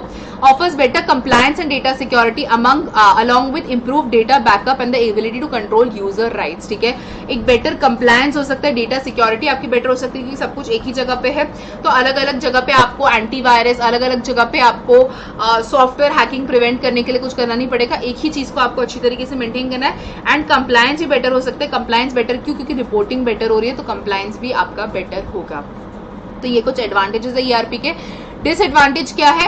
Can have a high upfront cost. मैंने बताया था आपको स्टार्टिंग में कि स्मॉल बिजनेस के पास क्यों नहीं, क्योंकि हाई अपफ्रंट कॉस्ट मतलब इनिशियल इन्वेस्टमेंट। अपफ्रंट कॉस्ट मतलब इनिशियल इन्वेस्टमेंट जो है वो सबसे ज्यादा होती है इस केस में, बहुत बहुत ज्यादा पैसा लग जाता है, तो हर बिजनेस ऑफ कोर्स अफोर्ड नहीं कर सकता, जिसका धंधा ही छोटा है वो इतना बड़ा सॉफ्टवेयर लेके क्या करेगा। सो अपफ्रंट कॉस्ट जो है वो हाई है, डिफिकल्ट होता है इंप्लीमेंट करना, ऐसे नहीं रातों रात नहीं, बहुत टाइम लग जाता है। It takes a lot of days, 15-20 days आपको ईआरपी को पूरा, आप पहले उसको कस्टमाइज करोगे अपने हिसाब से, 15-20 डेज से भी ज्यादा, sometimes it takes months also, कि आप पूरा ईआरपी अपने हिसाब से करोगे। रिमेंबर, आप अपने हिसाब से मॉड्यूल जोड़ सकते हो, हटा सकते हो, तो आप पहले कस्टमाइज करोगे अपने हिसाब से, कस्टमाइज करके फिर वो सॉफ्टवेयर बनेगा, फिर वो सॉफ्टवेयर इंप्लीमेंट होगा तो शायद फिर कुछ गड़बड़ आ रही होगी प्रैक्टिकली, फिर उसको चेंज करना पड़ेगा। ऐसे कर करके जब तक वो सॉफ्टवेयर रेडी टू यूज होता है तब तक बहुत टाइम हो जाता है, तो इंप्लीमेंटेशन में आपको प्रॉब्लम्स आती है उसके। Requires change management. अभी तक अकाउंटिंग वाला बढ़िया अपना टैली का काम कर रहा था, एचआर वाला बढ़िया अपना एचआर के सॉफ्टवेयर के साथ रहता, तुमने तो उसकी जज्बात बदल दी, जिंदगी बदल दी, जज्बात बदल दी, सब तुमने उसके लिए बदल दिया। तो रिमेंबर, चेंज मैनेजमेंट करना पड़ता है। जब भी आप ऑर्गेनाइजेशन में इतना बड़ा चेंज कर रहे हो तो आपको एम्प्लॉइज के साथ भी चेंज मैनेजमेंट करना पड़ेगा कि वो लोग कंफर्टेबल हो जाए इस चेंज के साथ, वो लोग एक्सेप्ट करे इस चेंज को। बेसिक कोर ईआरपी मॉड्यूल्स में भी less sophisticated compare to targeted and standalone software. आप एक ही जगह सब कुछ ला रहे हो, ठीक है, सही बात है, पर शायद वो उतना अच्छा काम नहीं कर पाए जितना अकाउंटिंग के टैली काम कर पाता था। भैया master, jack of all master of none, ये वाली बात हो गई है। ईआरपी क्या हो गया? Jack of all master of none, मतलब है सब कुछ इसमें, जैक सबका है ये, पर मास्टर किसी का नहीं है, मतलब एक्सपर्टीज किसी एक सॉफ्टवेयर की नहीं है, सबका अच्छे तरीके से काम हो सकता है। ऑन द अदर हैंड अगर टैली की बात करें तो Tally was master of accounts, Tally was master of accounts, Tally is master of accounts. So jack of all master of none वाला कॉन्सेप्ट हो गया, है सब कुछ, बट शायद जो अकाउंट्स का काम ईआरपी में हो रहा है उससे बेहतर शायद अकाउंट्स का काम टैली पे होता था। तो मैम बुरा है क्या? नहीं नहीं नहीं, एक्सपर्ट ठीक है, आपको एकदम एक्सपर्ट नॉलेज नहीं चाहिए उस चीज को लेके, बट हाँ एक प्रॉपर तरीके से काम हो जाता है, पैसा है तो बिल्कुल करना चाहिए। कंपनीज में require additional modules for control and better management of specific area such as supply chain management और कस्टमर रिलेशनशिप कैपेबिलिटीज। आपको हमेशा ऐसा लगेगा कि अरे मेरे को और एक मॉड्यूल चाहिए, मेरे को और एक मॉड्यूल चाहिए, मेरे को ये एरिया मैनेज करने के लिए और एक मॉड्यूल लगेगा। मॉड्यूल मतलब एक और एक कॉम्पोनेंट लगेगा अपने सॉफ्टवेयर में, मेरे को अपने सॉफ्टवेयर को और बढ़ाना पड़ेगा, तो शायद उनको ऐसा लग सकता है कि हमें और एडिशनल मॉड्यूल्स की जरूरत है इन ऑर्डर कि हम बेटर तरीके से अपना बिजनेस जो है उसको कंट्रोल कर पाए, बेटर तरीके से अपने बिजनेस को मैनेज कर पाए। तो ये आपका ईआरपी का कॉन्सेप्ट था बेटा। ईआरपी का कॉन्सेप्ट बेसिकली बोलता क्या है? ईआरपी का कॉन्सेप्ट इज नथिंग, अगर जैसे मैंने आपको उसका बैलेंस स्कोर कार्ड का सिंपल 3-4 लाइन में बताया, वैसे ईआरपी का भी एक बार बता देती हूँ कि ईआरपी का कॉन्सेप्ट क्या बोलता है कि एक ही सॉफ्टवेयर चाहिए, एक ही सॉफ्टवेयर चाहिए, उस एक सॉफ्टवेयर में सारे सॉफ्टवेयर को जोड़ दो। सारे सॉफ्टवेयर को कैसे जोड़ेंगे? अलग अलग मॉड्यूल से जोड़ेंगे, ठीक है। यहाँ पे एडवांटेजेस क्या है कि आपको डबल एंट्रीज नहीं करनी, आपके कहीं ना कहीं थोड़े बहुत कॉस्ट बच जाते हैं over a period of time. Disadvantage क्या कि महंगा है, पहली बात तो महंगा है और इंप्लीमेंट करना इतना आसान नहीं है, और ऑब्वियसली चेंज मैनेजमेंट जो है वो चेंज आप इंट्रोड्यूस करो तो आपको चेंज मैनेजमेंट भी करना पड़ेगा एम्प्लॉइज के साथ, स्टेक होल्डर्स के साथ। तो ये कुछ एडवांटेजेस और डिसएडवांटेजेस है इसके, ये बेसिक क्रक्स है इस कॉन्सेप्ट का, एक बेसिक सार जो बोलते हैं ना वो है ईआरपी का, जो मैंने अभी आपको बताया, ठीक है। Then next is industry 4.0, just give me a minute.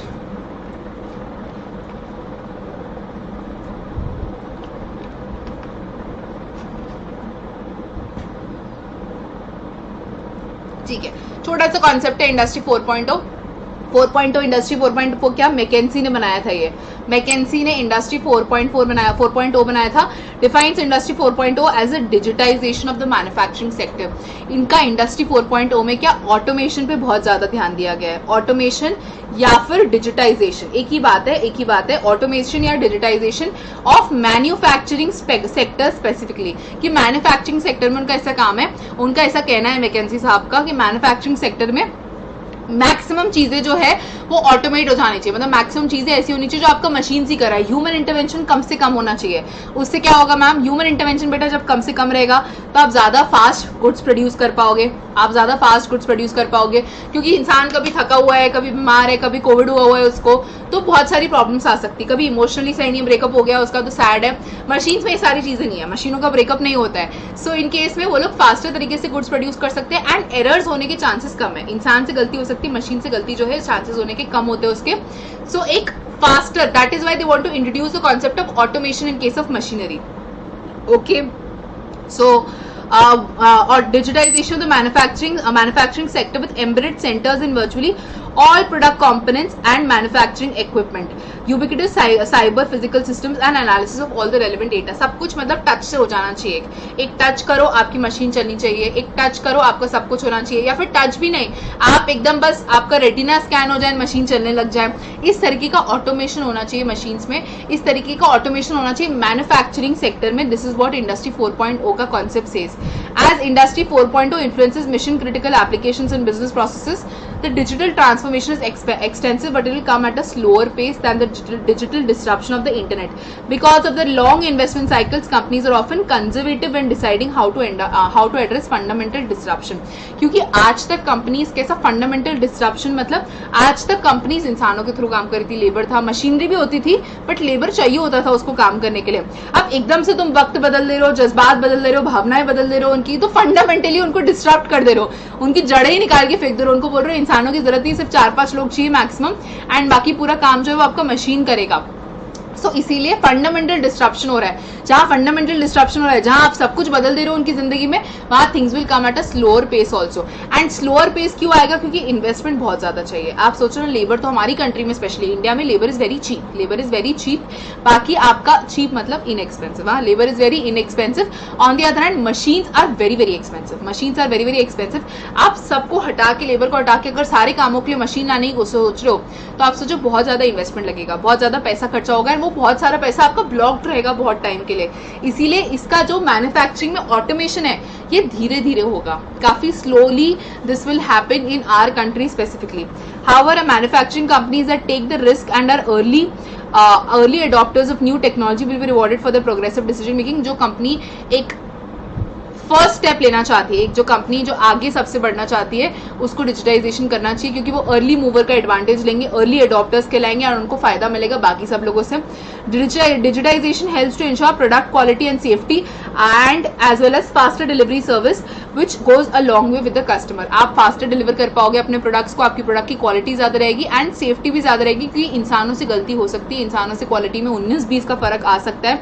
आज वो कैसा बना रहे हैं, कल वो कैसा बना रहे हैं। मशीन्स का तो सब कुछ उनके अंदर फीड है, तो वो जैसा उनके अंदर प्रोग्रामिंग की हुई है वो उसी तरीके से बनाएंगे। आप पहली बार बनवाओ, दूसरी बार बनवाओ या 50वीं बार बनवाओ, वो वैसा ही आपको प्रोडक्ट का क्वालिटी देंगे। ठीक है, सो ये फायदा होता है ऑटोमेशन का। For a manufacturing industry to be considered industry 4.0 it must include, क्या क्या चीजें जरूरी है, अगर आप चाहते हो कि इंडस्ट्री 4.0 का कॉन्सेप्ट हो। What are the things that are necessary अगर आप इंडस्ट्री 4.0 का कॉन्सेप्ट चाहते हो? तो interoperability, having machine devices sensors and people that connect and communicate with each other.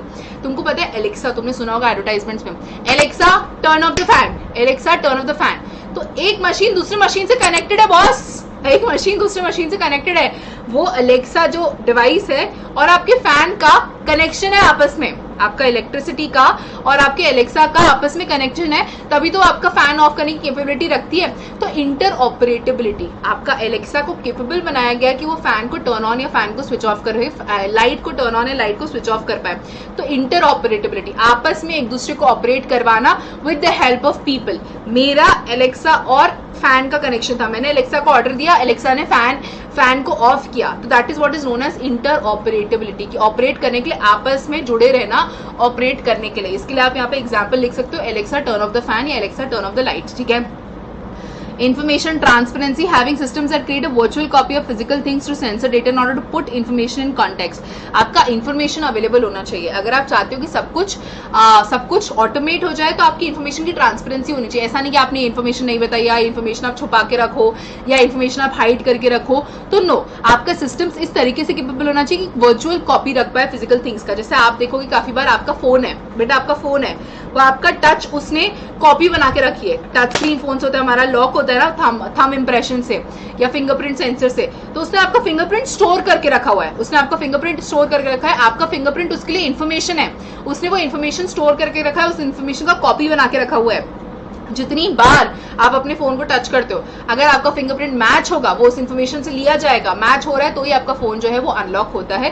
That is what it means by information transparency. Technical assistance, having systems with the ability to help people in decision making and problem solving and to assist people with task that are too difficult or unsafe for humans to do. Technical assistance लगेगा। अगर आप चाहते हो कि आप सब कुछ automate हो जाए, अगर आप चाहते हो कि सब कुछ मैन्युफैक्चर में ऑटोमेशन हो जाए, तो आपको टेक्नोलॉजी भी उतनी ज्यादा चाहिए एंड टेक्नोलॉजी का असिस्टेंस भी आपको उतना ज्यादा चाहिए। टेक्नोलॉजी का असिस्टेंस किस तरीके से कि आप मशीन्स को किन चीजों से रिप्लेस कर सकते हो जो अनसेफ है या डिफिकल्ट है ह्यूमंस के लिए। जैसे हम माइनिंग में देखते हैं, माइनिंग में इट्स नॉट इजी। जो लोग माइनिंग इंडस्ट्रीज में काम करते हैं, डायमंड माइनिंग या कोल माइनिंग वगैरह में, वहां अंडरग्राउंड जाके आपको काम करना पड़ता है। Underground temperature is not at all suitable for human beings. Risk बहुत ज्यादा है कि कभी भी वो आपके ऊपर आके सब कुछ गिर सकता है, कभी भी आपके ऊपर रॉक्स आके गिर सकते हैं, तो बहुत ज्यादा रिस्क है, बहुत ज्यादा अनसेफ है। तो हमें ऐसा कुछ तो भी ऑटोमेशन करना है उस सेक्टर में कि भैया वो इंसानों को रिप्लेस करके मशीनें ही वो काम कर ले, मशीनें ही वो माइनिंग का काम कर ले। सो इस जगह पे आपको टेक्निकल असिस्टेंस की जरूरत पड़ सकती है। दूसरा, decision making and problem solving. एक सॉफ्टवेयर है DSSS करके, DSS decision support system. DSS decision support system, ये क्या करता है? आपके लिए डिसीजंस लेता है। नो आई एम सीरियस, ये क्या करता है? आपके लिए डिसीजंस लेता है कि हाँ, अगर एक इंसान जिस तरीके से डिसीजन लेता था इस सिचुएशन में, वैसी मशीन उसमें डिसीजन ले पाएगी। जैसे क्या, डॉक्टर्स है, अब कॉम्प्लिकेटेड केसेस है तो अलग बात है, बाकी तुम्हें पता अगर बुखार हो रहा है तो क्रोसिन देनी है, फीवर हो रहा है तो फिर पैरासीटामोल देनी है, सर दुख रहा है तो आपको ये दवाई देनी है, डोलो देना है अगर आपको बुखार हो रहा है तो ये कुछ जनरल इन्फॉर्मेशन है। तो ये जनरल इन्फॉर्मेशन क्या की जाती है, मैं डॉक्टर्स के एग्जाम्पल से आपको दे रही हूँ। ये जनरल इन्फॉर्मेशन उन लोगों ने ना DSS में स्टोर करके रखी हुई है, DSS से स्टोर करके रखी हुई है कि आता है वो DSS को खोलो, आप पेशेंट का नाम डालो कि पेशेंट का नाम इतना है, पेशेंट की एज इतनी है, पेशेंट को क्या प्रॉब्लम हो रही है, पेशेंट को बुखार हो रहा है, पेशेंट को बुखार हो रहा है। तो DSS आपको खुद ही वहां पे रिजल्ट प्रोड्यूस कर देगा कि गिव डोलो नाम की एक दवाई है, वो आप उसको दे दो पेशेंट को। तो बेटा जो डॉक्टर नहीं है, एक डॉक्टर ने ये सारी फीड करवा दी इन्फॉर्मेशन, क्योंकि डॉक्टर को पता था कि बुखार में डोलो ही देनी पड़ती है, सर दर्द में पैरासीटामोल ही देनी पड़ती है, इसमें वही देना पड़ता है, पेन किलर में आपको यही सारी दवाइयां देनी पड़ती है। सो वो डॉक्टर ने सॉफ्टवेयर बना दिया DSS का।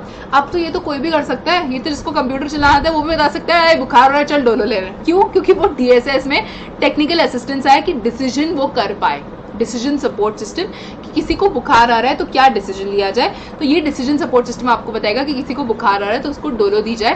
That is what it means bye decision making and problem solving, help people in decision making and problem solving. Decentralized decision making, having cyber physical systems, that is smart grid, automobile.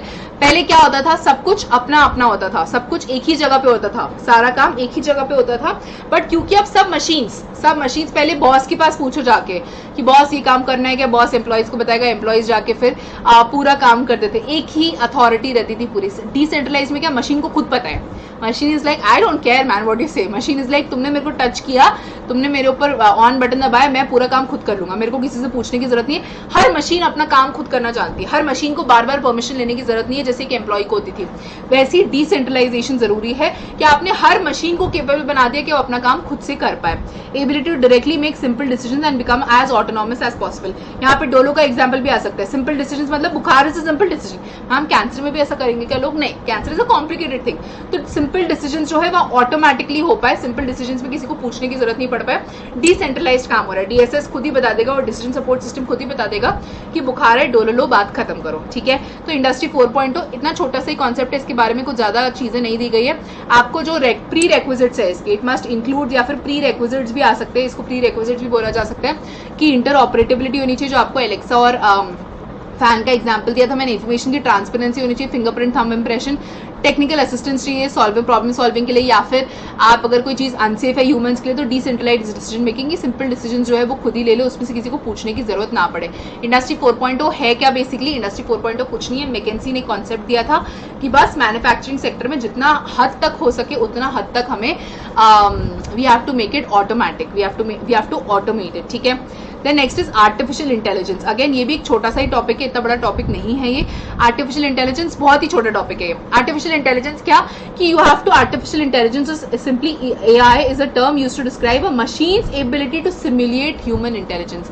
एक machine को इतना capable बना दो कि जितना intelligence human में है उतना इंटेलिजेंस उस मशीन में आ जाए। एक मशीन को उतना केपेबल बना दो कि जो काम basically trying to replace human intelligence with machine, basically trying to replace human intelligence with machine intelligence, human intelligence with machine intelligence। and machine क्या एक artificial body है ना, आप तो human तो एक natural body हो, तो इसीलिए artificial intelligence या machine intelligence की जो human intelligence है उसको convert करने की कोशिश कर रहे हैं artificial intelligence में, उसको replace करने की कोशिश कर रहे हैं human intelligence को, कि जितना intelligence human में उतना ही काम हम एक काम करते हैं artificial intelligence के थ्रू करवाते हैं। रोबोट्स आपके रोबोट से वो बहुत सारे काम आपके लिए कर रहे हैं कि आपको पता है यहाँ उठाना है, ऐसा करना है, वो करना है। आप देखे होंगे बहुत सारी मूवीज में कि रोबोट को भी उस तरीके से ट्रेन करने की कोशिश की जा रही है कि उसके अंदर इमोशंस है। वो रोबोट 2.0 या ऐसी कोई मूवी थी जो उसके अंदर इमोशंस है, उसके अंदर वो इंटेलिजेंस वाली चीजें है, उसके अंदर सारी वो चीजें है जो एक ह्यूमन में होती है प्रॉपर सही तरीके से डिसीजन लेने के लिए। सो that is an example. News में काफी बार आपने देखा होगा, आप देखिए चमत्कार कि गाड़ी चल रही है बिना ड्राइवर के, ड्राइवर की सीट पे कोई नहीं बैठा रहता है, गाड़ी अपने आप चलती रहती है। आर्टिफिशियल इंटेलिजेंस, एक ह्यूमन इंटेलिजेंस जो देखता था कि गाड़ी कब तरीके से किस तरीके से चल करनी है, किस तरीके से टर्न कब लेना है, कैसे क्या करना है, एक्सीलेटर कब देना है, उसको रिप्लेस करके मशीन को केपेबल बना दिया कि वो गाड़ी खुद चल पाए। आर्टिफिशियल इंटेलिजेंस, ठीक है, गाड़ी अपने आप चल रही है because of artificial intelligence. Actions like learning, logic, reasoning, perception, creativity that once considered unique to humans is now being replicated by technology and used in every industry. भैया आप जो सीखते थे वो मशीन को भी सिखा दिया जाएगा, आप जो लॉजिक लगा देते हो वो मशीन को भी सिखा दिया जाएगा। सब कुछ रिप्लेस करने की कोशिश कर रहे हैं ह्यूमंस को एक मशीन के द्वारा।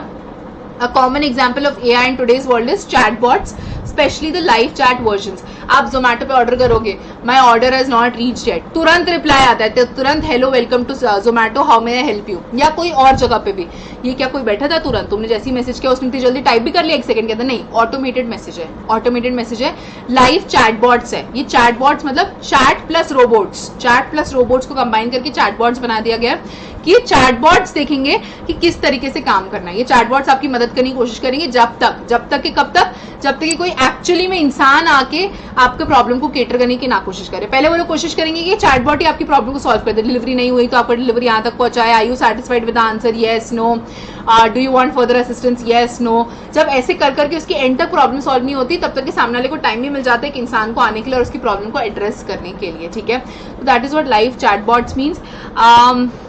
As technology evolves, so does our benchmark for what constitutes AI। जितनी टेक्नोलॉजी बढ़ती जाएगी उतना बोलेंगे कि आर्टिफिशियल इंटेलिजेंस भी और बढ़ना चाहिए। टेक्नोलॉजी बढ़ रही है तो आर्टिफिशियल इंटेलिजेंस भी बढ़ना चाहिए। ये एक MCQ में आपको पूछा जा सकता है। As technology evolves, so does our benchmark of AI। कि जितनी बेहतर टेक्नोलॉजी उतना हम कोशिश करेंगे, उतना हमारी इच्छा होगी, उतना हमारी विश होगी कि हमारा AI भी, दैट इज आर्टिफिशियल इंटेलिजेंस भी उतना ज्यादा बढ़े। कहाँ आप AI यूज कर सकते हो बिजनेस स्ट्रैटेजी में, कि आपकी जगह वो मशीन ही पूरी स्ट्रैटेजी बना दे, आपकी जगह वो रोबोट ही प्रायोरिटीज डिसाइड कर ले कि क्या प्रायोरिटीज है, शॉर्ट टर्म में क्या जरूरी है वही बता दे, डेटा किस तरीके से प्रॉपर मैनेज करना है, स्किल्स कैपेबिलिटीज क्या है, चेंज किस तरीके से मैनेज करे, ये सारा काम आपकी मशीन कर दे। तो इन जगह पे आप अपना AI या आर्टिफिशियल इंटेलिजेंस यूज कर सकते हो। बेसिकली मेरे हिसाब से तो कहीं पे भी यूज कर सकते हो। तुम देखो ना क्या छोड़ा क्या है इसमें, सब कुछ तो कवर कर दिया है। तो हर जगह पे पॉसिबल, तो हर जगह पे, बट प्रॉब्लम आती है। मैम प्रॉब्लम क्या है, ये लिखा नहीं आपकी कोर्स में, मैं जस्ट आपको एडिशनली बता रही हूँ। प्रॉब्लम क्या आती है कि what is the problem? Problem कि भैया कार चल रही है बिना ड्राइवर की, बहुत बढ़िया बात है, पैर नहीं दुखेंगे, सब बढ़िया है, सब बराबर है। अगर कोई इंसान थका हुआ है तो उसको टेंशन नहीं रहेगी, वो खुद ही गाड़ी चल सकती है। कोई इंसान इमोशनली स्टेबल नहीं है, कोई इंसान ड्रंक है, तो वो गाड़ी खुद ही चलेगी। बट तब तक सब कुछ सही है जब तक सब कुछ अच्छा है। अगर गाड़ी ठुक गई और सामने वाले उस गाड़ी ने किसी को ठोक दिया और उसकी गाड़ी से सामने वाले की डेथ हो गई, गाड़ी चल रही थी एंड सामने वाले की डेथ हो गई। अब वैसे अगर यहाँ पे इंसान बैठा होता बेटा, तो यहाँ पे इंसान को जेल होती थी, इंसान के ऊपर पुलिस केस होता था, क्योंकि उसने ठोका था, वो कंट्रोल में था उस मशीन के, वो कंट्रोल में था उस कार में, उसका कंट्रोल लूज हुआ, इसीलिए सामने वाले इंसान की डेथ हो गई उसके कारण, तो उसके ऊपर सजा मिलेगी। यहाँ किसको सजा दें, यहाँ किसको अकाउंटेबल करें? तो इसीलिए प्रॉब्लम आ जाती है। इसीलिए इतना ज्यादा हमें एआई का डेवलपमेंट देखने को नहीं मिल रहा, इसीलिए इतना ज्यादा वो कार्स भी अभी तक फेमस नहीं हुई है। बनाना लोगों को आ गया है कि कैसे बनाए बिना ड्राइवर की कार, बट लीगल इश्यूज भी तो आते हैं ना, कि कल को अगर ये कार ने किसी को ठोक दिया तो फिर क्या है? तो मशीन किसको पकड़ोगे? सो अकाउंटेबिलिटी इशू, लीगल इशू के कारण ये चीज जो है वो प्रॉब्लम में आती है। So this was the concept of AI, artificial intelligence. ठीक है, आर्टिफिशियल इंटेलिजेंस और इंडस्ट्री 4.0 में मैम क्या फर्क है? आर्टिफिशियल इंटेलिजेंस आपका रिप्लेस करना चाह रहा है ह्यूमन इंटेलिजेंस से। इंडस्ट्री 4.0 स्पेसिफिकली मैकेंजी ने मैन्युफैक्चरिंग सेक्टर के लिए दिया है कि मैन्युफैक्चरिंग सेक्टर में इस चीज को ऑटोमेशन को ज्यादा तरीके से लाया जाए। ठीक है, मोर और less pretty much the same. Broader concept कौन सा है? Broader concept is artificial intelligence, क्योंकि वो सिर्फ मैन्युफैक्चरिंग सेक्टर की बात नहीं कर रहा, वो कार से लेके चैटबॉट से लेके हर चीज का मैंने आपको एग्जांपल दे दिया उसमें। ऑन द अदर हैंड आपका इंडस्ट्री 4.0 का जो कॉन्सेप्ट है वो सिर्फ मैन्युफैक्चरिंग सेक्टर की ही बात कर रहा है, इंडस्ट्री की ही बात कर रहा है स्पेसिफिकली। ठीक है, सो यस, ये कॉन्सेप्ट्स थे। अभी दो कॉन्सेप्ट्स और बचे हमारे, फिनटेक्स and blockchain technology. Fintech and blockchain technology, just give me a minute and then we'll start off with that also.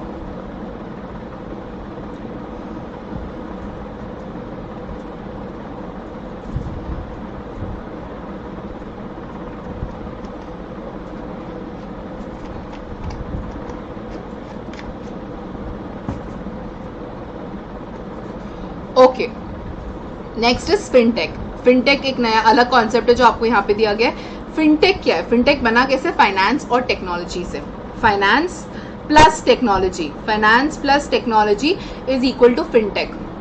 Finance plus technology, fintech इस तरीके से आपका बनता है। Finance plus technology basically financial services को टेक्नोलॉजी की मदद से प्रोवाइड करना। एग्जाम्पल पेटीएम फाइनेंशियल सर्विसेज दे रहा है, आप अपना अकाउंट वहाँ पे लॉग इन कर सकते हो, आप पेमेंट कर सकते हो दुनिया भर की, वहाँ से तुरंत पेमेंट हो जाती है, आपका पैसा सामने से आ सकता है, आप दूसरे अकाउंट में पैसा डाल सकते हो, आप शेयर्स की ट्रेडिंग कर सकते हो उसमें। तो बहुत सारी फाइनेंशियल सर्विसेज को टेक्नोलॉजी के थ्रू प्रोसेस करना, that is what is known as fintech. कहीं पे भी आपको जाने की जरूरत नहीं, टेक्नोलॉजी के थ्रू सारा काम हो रहा है। तो best example and the most famous example of fintech in India is Paytm. ठीक है, तो financial technology fintech is used to describe how new tech that seeks to improve and automate the delivery and use of financial services.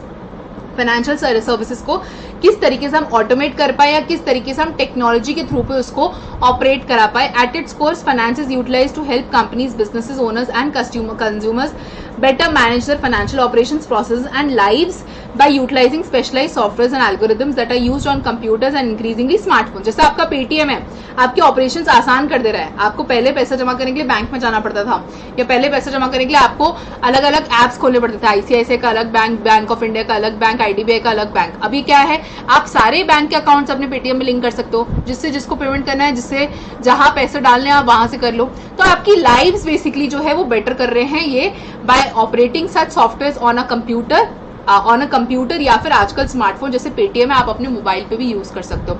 Fintech is a combination of financial technology. मैंने आपको पहले बताया कि financial plus technology जो है उससे fintech आपका बनता है। बेसिकली क्या है, फाइनेंशियल सर्विसेज को टेक्नोलॉजी के थ्रू पहुंचाना, फाइनेंशियल सर्विसेज को टेक्नोलॉजी के थ्रू पहुंचाना, that is what fintech is. Some of the most active areas of fintech innovation include or revolve around the following: cryptocurrencies and digital cash. Cryptocurrencies and digital cash, जिसका एक बहुत famous coin चल रहा है bitcoin का, बहुत famous example चल रहा है बिटकॉइन का कि क्रिप्टो करेंसी, हमें नॉर्मल करेंसी नहीं चाहिए। जैसे ब्रीफ में बताऊंगी आपको कि जैसे अभी इंडिया के लिए रुपीज है, यूएस के लिए डॉलर्स हैं, यूरोप के लिए यूरोज हैं, दुबई के लिए दिरहम है, सबकी अपनी अपनी करेंसी, हर कोई अपनी अपनी करेंसी को रेगुलेट करता है। अब हर आरबीआई के पास पावर है इंडिया की करेंसी को रिलेटेड, आरबीआई के पास पावर है कि वो इतने नोट्स मिंट करेगा, इतने नोट्स नोट्स रिलीज करेगा, इतने नोट्स रिलीज नहीं करेगा, या इसको इलीगल भी डिक्लेयर कर देगा, जिससे डीमोनेटाइजेशन हो गया। वो पावर थी हमारी गवर्नमेंट के पास कि उन्होंने रातों रात हमारे नोट्स को इलीगल डिक्लेयर कर दिया, रातों रात हमारे नोट्स को वेस्ट डिक्लेयर कर दिया। सो बट ये अलग अलग कंट्रीज में अलग अलग कंट्रोलिंग अथॉरिटीज है। क्रिप्टो करेंसी क्या है? उन्होंने बोला कि ये कोई पेपर करेंसी वगैरह नहीं है, कुछ भी नहीं है, this is digital currency. Digital currency जैसे bitcoin is a digital currency, एक डिजिटल करेंसी बनाएंगे एंड वो डिजिटल करेंसी कॉमन रहेगी थ्रू आउट द वर्ल्ड। इतना ही मैं आपको बताऊंगी अभी क्रिप्टो करेंसी और डिजिटल करेंसी के बारे में, but you should read more about it. आपको गूगल पे, यूट्यूब पे वीडियोस देखना चाहिए, what is bitcoin, what is crypto currency, how does it work. आपको पता होनी चाहिए बेटा ये सारी चीजें, आपको पता होनी चाहिए सारी चीजें। भले अभी नहीं, आपके एग्जाम्स के बाद आप देखिएगा, जब भी आपको टाइम लगता है, हार्डली 10-15 मिनट का वीडियो रहता है, वो आप देख सकते हैं बाद में। Crypto currency and digital cash. Crypto currency मतलब डिजिटल करेंसी बनाना। जैसे अभी हम पेपर करेंसी ना, हमारे पास नोट है, 2000 का नोट है, 500 का नोट है, इस तरीके की नोट्स हमारे पास। वैसे क्रिप्टो करेंसी क्या एक डिजिटल करेंसी है जो ओवरऑल सबके लिए एप्लीकेबल होगी। इंडिया में as of now crypto currency is not valid, it is considered as illegal, अभी भी बैंड है। मैम क्यों बैंड है? थोड़ा मैं और घुसते जा रही हूँ, मैंने बोला तो मैं नहीं घुसूंगी, बट फिर भी निकल के आ रहा है बाहर, ठीक है। बैंड क्यों है? क्योंकि आरबीआई कमाता ना बेटा तुमसे, आरबीआई कमाता कहां से? ये सब चीजों से तो कमाता है। तो अगर क्रिप्टो करेंसी अडॉप्ट भी कर ले, अगर क्रिप्टो करेंसी कल को अडॉप्ट भी कर ले, तो फिर आरबीआई कैसे कमाएगा? जब तक आरबीआई के लिए कोई दूसरा पेट पालने का जरिया नहीं मिलता, आरबीआई के लिए कोई दूसरी सोर्स ऑफ इनकम हमें नहीं मिलती, तब तक हम क्रिप्टो करेंसी को अडॉप्ट नहीं कर सकते। और ये तो प्रैक्टिकल, ये तो थियोरेटिकल एस्पेक्ट हो गया। मेरे हिसाब से जब तक के वाइडली एक्सेप्टेड नहीं होता ना, यूएस, यूके वगैरह में, बड़े बड़े डेवलप्ड कंट्रीज इसको अडॉप्ट नहीं करेंगे ना, तब तक हमारी कंट्री में भी कुछ नहीं होने वाला है, ठीक है। Okay, the next is blockchain technology, including Ethereum, a distributed ledger technology that maintain records on a network of computers and has no central ledger. ठीक है, blockchain technology again one of the most rapidly used, one of the most widely used concept today. इसके बाद हमारा वही concept है blockchain का, तो उसको मैं वहाँ पे डिटेल में समझाऊंगी। इसीलिए blockchain technology में भी आपको fintech लगता है, क्योंकि वहाँ पे भी आप financial services technology के थ्रू यूज कर पा रहे हो। तो blockchain technology में भी fintech का काम आता है। हम पढ़ के आ रहे हैं fintech कहाँ का यूज हो सकता है, एक्टिव एरियाज जहाँ पे fintech यूज हो सकता है। तो एक क्रिप्टो करेंसी के लिए, क्योंकि आप फाइनेंशियल सर्विस अगेन वहाँ पे पैसा आप टेक्नोलॉजी के थ्रू पर पहुंचा रहे हो, तो क्रिप्टो करेंसी, ब्लॉकचेन टेक्नोलॉजी हम अभी डिस्कस करेंगे थोड़ी देर में। Okay, smart contracts automatically execute contracts between buyers and sellers. तुमने वो प्ले स्टोर पे कभी ऐप डाउनलोड किया होगा या फेसबुक पे अपना अकाउंट बना रहे हो, तो आई अग्री करते जाते हो ना, टिक करके terms and conditions I agree, वो कॉन्ट्रैक्ट होता है कॉन्ट्रैक्ट होता है मैम। हम तो कॉन्ट्रैक्ट पढ़ते भी नहीं, I have read the terms and conditions, तुम उस पर टिक करते आई अग्री, क्योंकि तुमको गाई रहती है ऐप डाउनलोड करने की कि I give access to all my contacts, I give access to all my photos, ये सब चीजें तुम पढ़ते नहीं हो। It's basically a contract, it's a digital contract जो ऑटोमेटिकली साइन हो जाए। तुमने जैसे ही आई अग्री किया, वो ऑटोमेटिकली तुम्हारे बीच में, बायर कौन, तुम उस ऐप के बायर हो, फ्री में मिल रहा है तो भी बायर तो हो ना, पैसे देके दो या फ्री में लो, तुम बायर तो हो ना, तुम कंज्यूम तो कर रहे हो ना उस ऐप को। वो ऐप डेवलपर और तुम्हारे बीच में कॉन्ट्रैक्ट हो गया कि तुमने एक्सेस दिया है अपनी इन्फॉर्मेशन का उनको। कल को तुम बोलोगे इस ऐप ने मेरी इन्फॉर्मेशन चोरी की, इस ऐप ने मेरी इन्फॉर्मेशन का मिसयूज किया, बोलेंगे ना ना ना ना ना ना ना ना, तुमने ही एक्सेस दिया था अपनी इन्फॉर्मेशन का, देखो ये स्मार्ट कॉन्ट्रैक्ट तुमने साइन किया था आई अग्री करके, ठीक है। ओके, ओपन बैंकिंग मतलब जैसे एक सॉफ्टवेयर है मिंट करके, एक एप्लीकेशन है मिंट करके, ये क्या है? Open banking, a concept that leans on blockchain and poses that third party should have access to bank data to build applications that create a connected network of financial institutions and third party providers. Open banking कर दिया, एक application बना दिया जिसमें आप अपना budget भी बना लो, जिसमें आपके बैंक अकाउंट्स भी रहेंगे, जिसमें आप अपने क्रेडिट कार्ड के भी बिल्स भर सकते हो, जिसमें आपको रिमाइंडर्स भी आएंगे कि आपका बजट एग्जॉस्ट हो रहा है, एंड दुनिया भर की फाइनेंशियल सर्विसेज का एक जगह बना दिया। तो ओपन बैंकिंग मतलब कि आपने अपने बैंक अकाउंट का एक्सेस दिया, तभी तो उसको पता चला कि क्रेडिट कार्ड का बिल भरने का टाइम आ गया है या आप अपने बजट एक्सीड कर दिया है, because you have given access to your bank accounts. एक ओपन बैंकिंग हो गई है कि सारे बैंक्स की इन्फॉर्मेशन का एक्सेस आपको मिल गया है, एंड ओपन बैंकिंग की मदद से उन्होंने आपको बहुत सारी सर्विसेज प्रोवाइड कर दी एक एप्लीकेशन पे। मिंट नाम का एक एप्लीकेशन है जहाँ पे आप बुक कीपिंग भी कर सकते हो, अपना बजट्स भी बना सकते हो, अपने क्रेडिट कार्ड के बिल्स भी मेंटेन कर सकते हो, अपने बैंक अकाउंट्स की डिटेल्स भी रख सकते हो सारी। सो दीज आर, ऐसे बहुत सारे एप्स बन गए अभी तो that is what open banking is. Again financial services through technology, Indian वो ऐप बना रहे हैं, उसमें फाइनेंशियल सर्विसेज इंक्लूड करके दे रहे हैं, financial services through technology, fintech, insurance मतलब insurance services, insurance is also financial service, insurance service through technology. आपको पता है अलग अलग एप्स है अभी तो कि at the touch of a button, at just one click you will get your insurance done. So that is insurtech, that is insurance की इंश्योरेंस सर्विसेज जो है वो टेक्नोलॉजी के थ्रू प्रोवाइड करना, उसको इंश्योरटेक बोलते हैं। रेगटेक मतलब regulation through technology, meat industry compliances rules through technology. जैसे अभी कंपनीज के लिए एप्लीकेबल था कि उनको नो योर कस्टमर प्रोटोकॉल्स पूरे करने, केवाईसी प्रोटोकॉल पूरे करने, कि आपका कौन सा कस्टमर है उसके बारे में आपके पास बेसिक इन्फॉर्मेशन होनी चाहिए। कल को आपका कस्टमर कुछ यूज कर रहा है, एंटी मनी लॉन्ड्रिंग एक्ट में आपने पढ़ा होगा कि केवाईसी करना जरूरी है, अगर तुमने पढ़ा होगा वो एक्ट तो पढ़ा ही है तुमने, तो वैसे लॉ के तो तुम लोग मास्टर हो। तो एंटी मनी लॉन्ड्रिंग एक्ट में भी कंपलसरी कि आपको केवाईसी कराना है। अभी पेटीएम है, पेटीएम क्या बोलता कि आपको केवाईसी क्या करना है, आप अपना पैन कार्ड डाल दो या आधार नंबर डाल दो ना, आपका अकाउंट जो है वो लिंक हो जाएंगे, पेटीएम अकाउंट आपका लिंक हो जाएगा, पेटीएम वॉलेट आपका एक्टिवेट हो जाएगा। या अभी उस दिन मैं देख रही थी एडवर्टाइजमेंट हो रही थी, get done your KYC through a video call. आपको लिखने पे जान पे आ रहा ना, एक काम करेंगे, वीडियो कॉल पे हमारा एग्जीक्यूटिव आएगा, वो सारी डिटेल्स आपकी ले लेगा, आपको बात हो गई खत्म, आपका बात हो गई खत्म। आपने अपना पैन कार्ड ऐसे दिखा दिया उनको, उन्होंने सामने से स्कैन कर लिया उसको, एंड आपका पूरा केवाईसी हो जाएगा। अगेन कैसे, financial services through technology, fintech, ठीक है। रोबो एडवाइजर्स मतलब रोबोटिक एडवाइजर्स, रोबोट तुमको एडवाइस करेंगे, अभी रोबोट तुमको एडवाइस करेंगे। ऑटोमेट इन्वेस्टमेंट एडवाइस, अभी तुम किसी इन्वेस्टमेंट एडवाइजर के पास जाओगे, तुमसे मांगेगा 1000 रुपए में फीस, क्यों? क्योंकि तुमको इन्वेस्टमेंट करने के लिए बोल रहे हैं ना, तुम्हारे पास लाखों रुपए, तो उसका 1000 रुपए का तो कट वो लेगा ना।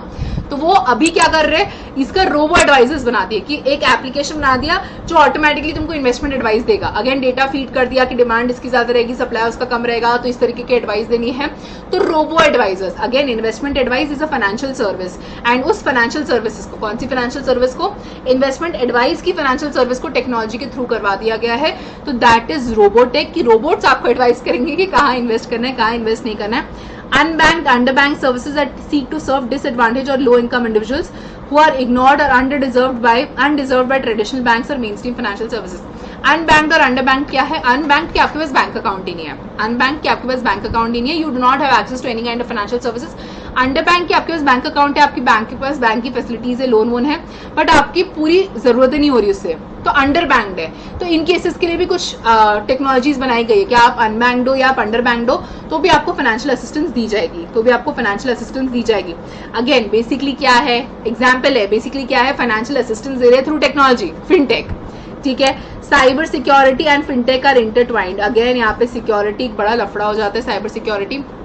तुमने फेसबुक के ऊपर केस हो गया था, याद है तुमको? व्हाट्सएप के ऊपर अभी बीच में स्यापे चल रहे थे कि इन्होंने हमारा डेटा पूरा चोरी कर लिया है, हमारी कोई प्राइवेसी नहीं है, हमारी कोई सिक्योरिटी नहीं है यहाँ पे। तो अगेन जितना आप टेक्नोलॉजी के ऊपर डिपेंड कर रहे हो उतना खतरा भी है कि कल को कोई भी आके जो टेक्नोलॉजी का मास्टर है वो आपके डेटा को हैक कर सकता है और मिसयूज कर सकता है। आपकी सारी फोटोज गूगल के ऊपर है यार, आपकी सारी फोटोज गूगल के ऊपर है, आपकी फोटोज मिसयूज हो सकती है, आपके कॉन्टैक्ट्स मिसयूज हो सकते हैं, आपके बैंक के पासवर्ड सेव्ड है कहीं ना कहीं, किसी ना किसी क्लाउड के ऊपर आपके बैंक के पासवर्ड सेव है सब कुछ, तो ये मिसयूज हो सकता है। साइबर सिक्योरिटी और फिनटेक आपस में बहुत प्रॉब्लमैटिक है कि फिनटेक चाहते तो हैं हम, बट साइबर सिक्योरिटी के बीच में इशू आ जाता है, क्योंकि कहीं ना कहीं साइबर हैकिंग का एक प्रोविजन जो है वो काफी ज्यादा बढ़ते जा रहे हैं, काफी ज्यादा उसकी बढ़ोतरी हो रही है। तो हमें साइबर सिक्योरिटी टॉप नॉच चाहिए अगर हम फिनटेक को अच्छी तरीके से यूज करना चाहते हैं तो। इसलिए तुम्हारे मम्मी पापा भी डरते हैं कि मत क्या करे सब काम, सब ले जाएंगे तेरे से, और तुमको पता है कितने फ्रॉड्स भी होते हैं। आप हमें ओटीपी शेयर कर दीजिए, हम आपके अकाउंट में 10,000 रुपए डालेंगे, तुमने ओटीपी लाया, 10,000 की जगह तुम्हारे 1 लाख रुपए निकल गए वहां से, 10,000 आने की जगह 1 लाख रुपए उसने निकाल लिए वहां से। एंड वही अमिताभ बच्चन भी आके ऐड करते हैं ना, do not share your OTP with anybody, ऐसा वैसा ये वो। साइबर सिक्योरिटी एंड आपका फिनटेक जो है वो इंटरट्वाइंड होना चाहिए। कहाँ कहाँ यूज कर सकते हैं आप, ठीक है आप पढ़ लो इसको, मैंने आपको समझा भी दिया, लर्न करने की कोशिश कर लो, बट आपने अगर इतना चीज ध्यान में रख ली बस कि फाइनेंशियल सर्विसेज थ्रू टेक्नोलॉजी जहां प्रोवाइड हो रहा है वहां फिनटेक है। इंश्योरेंस सर्विस फाइनेंशियल सर्विस है क्या? यस। क्या वो टेक्नोलॉजी के थ्रू प्रोवाइड हो रही है? Yes. Insurtech, yes, it is an example, it is an area where fintech can be used. Investment advisory service, क्या ये फाइनेंशियल सर्विस है? यस। अगर वो फिनटेक के थ्रू, वो टेक्नोलॉजी के थ्रू प्रोवाइड हो रही है तो yes, it is an area where fintech is covered. इस तरीके से भी तो कर सकते हो ना यार, हर चीज दिमाग में जरूरी रट के रट्टू तोता बन के सब कुछ काम नहीं करना चाहिए। इतना सिंपली अगर कोई चीज हो रही है मैनेज तो फिर एमसीक्यू है एक, तो अगर सब्जेक्टिव होता तो तुमको लर्न ही करना पड़ता था सब कुछ, बट एमसीक्यू है तो ऑप्शंस देख के भी समझ सकते हो कि यहाँ पे फाइनेंशियल सर्विस टेक्नोलॉजी के थ्रू प्रोवाइड हो रही है क्या। If yes then it is an example of fintech, if no then it is not an example of fintech, ठीक है। Broad category of users for fintech, कौन कौन यूज करता है फिनटेक? B2B बैंक, आपस में बैंक के यूज होती है। फॉर देयर क्लाइंट्स, बैंक अपने क्लाइंट्स के लिए फिनटेक सर्विसेज यूज करती है। जैसे आईसीआईसीआई बैंक ने अपना ऐप दे दिया है कि उसके जो भी क्लाइंट्स हैं, जो उसके जो भी कस्टमर्स हैं, वो अब उनका आईसीआईसीआई का ऐप यूज कर सकते हैं। B2C फॉर स्मॉल बिजनेसेस, कहीं ना कहीं हर कंपनी के पास पेटीएम का कार्ड है, आप स्कैन करो उनको, तुरंत आपके अकाउंट में पैसा जमा हो जाएगा। पानीपुरी वाले ठेले वाले के पास भी पेटीएम का स्कैनर है आजकल, तो आप स्कैन कर दो, उसको पैसे मिल जाएंगे। तो B2C for small business and consumers जो है वो यूज करते हैं फिनटेक सर्विसेज को, ठीक है। फाइनेंशियल सर्विसेज, अगेन यहाँ पे regulation has emerged as one of the major concern for fintech systems vulnerable to attacks from hackers. जो मैंने आपको बताया कि यहाँ पे रेगुलेशन की बहुत ज्यादा जरूरत है, यहाँ पे सिक्योरिटी की बहुत ज्यादा जरूरत है, क्योंकि फिनटेक के आने के कारण हैकिंग जो है वो बहुत ज्यादा बढ़ गई है। फिनटेक आने के कारण हैकिंग जो है वो बहुत ज्यादा बढ़ गई है, तो ये एक मेजर प्रॉब्लम बन गया है। इसीलिए फिनटेक हो रहा है, वाइडली यूज हो रहा है, स्पेशली आफ्टर कोविड तो बहुत ज्यादा यूज हो रहा है, बट इसका अभी भी कोई 100% सोल्यूशन नहीं आया है कि कैसे हम अवॉइड कर सकते हैं 100% साइबर सिक्योरिटी से। अब तुमको मेरे को पता है कि ओटीपी नहीं देना है, हमारे पेरेंट्स को नहीं पता यार कि ओटीपी नहीं देना है, उनको तो बस हम भी बोलते हैं ओटीपी दो, तो वो नंबर देख के दे देते हैं, मतलब बहुत इजी। इसलिए फ्रॉड्स भी इतने ज्यादा बढ़ रहे हैं, इसलिए साइबर फ्रॉड्स भी इतने ज्यादा बढ़ रहे हैं। तो एक सिक्योरिटी एक मेजर कंसर्न है with regards to fintech usage, ठीक है। तो दैट वाज फिनटेक। अभी एक लास्ट कॉन्सेप्ट बचा है blockchain technology. This is the last concept of edition which you have in your curriculum. ये एक आखिरी एडिशन है आपके पास ब्लॉकचेन टेक्नोलॉजी का। इसको समझ के फिर हमारे पूरे एडिशन SM के जो भी थे वो खत्म हो जाएंगे, ठीक है। ब्लॉकचेन टेक्नोलॉजी क्या है? जो मैंने आपको बताया, बिटकॉइन एक क्रिप्टो करेंसी है, बिटकॉइन एक क्रिप्टो करेंसी है दैट इज बेस्ड, बिटकॉइन का फाउंडेशन इज ब्लॉकचेन टेक्नोलॉजी। क्योंकि ब्लॉकचेन टेक्नोलॉजी एग्जिस्ट करती है इसीलिए बिटकॉइन एग्जिस्ट करता है, इसीलिए क्रिप्टो करेंसी जो है वो एग्जिस्ट करती है। ब्लॉकचेन टेक्नोलॉजी क्या है?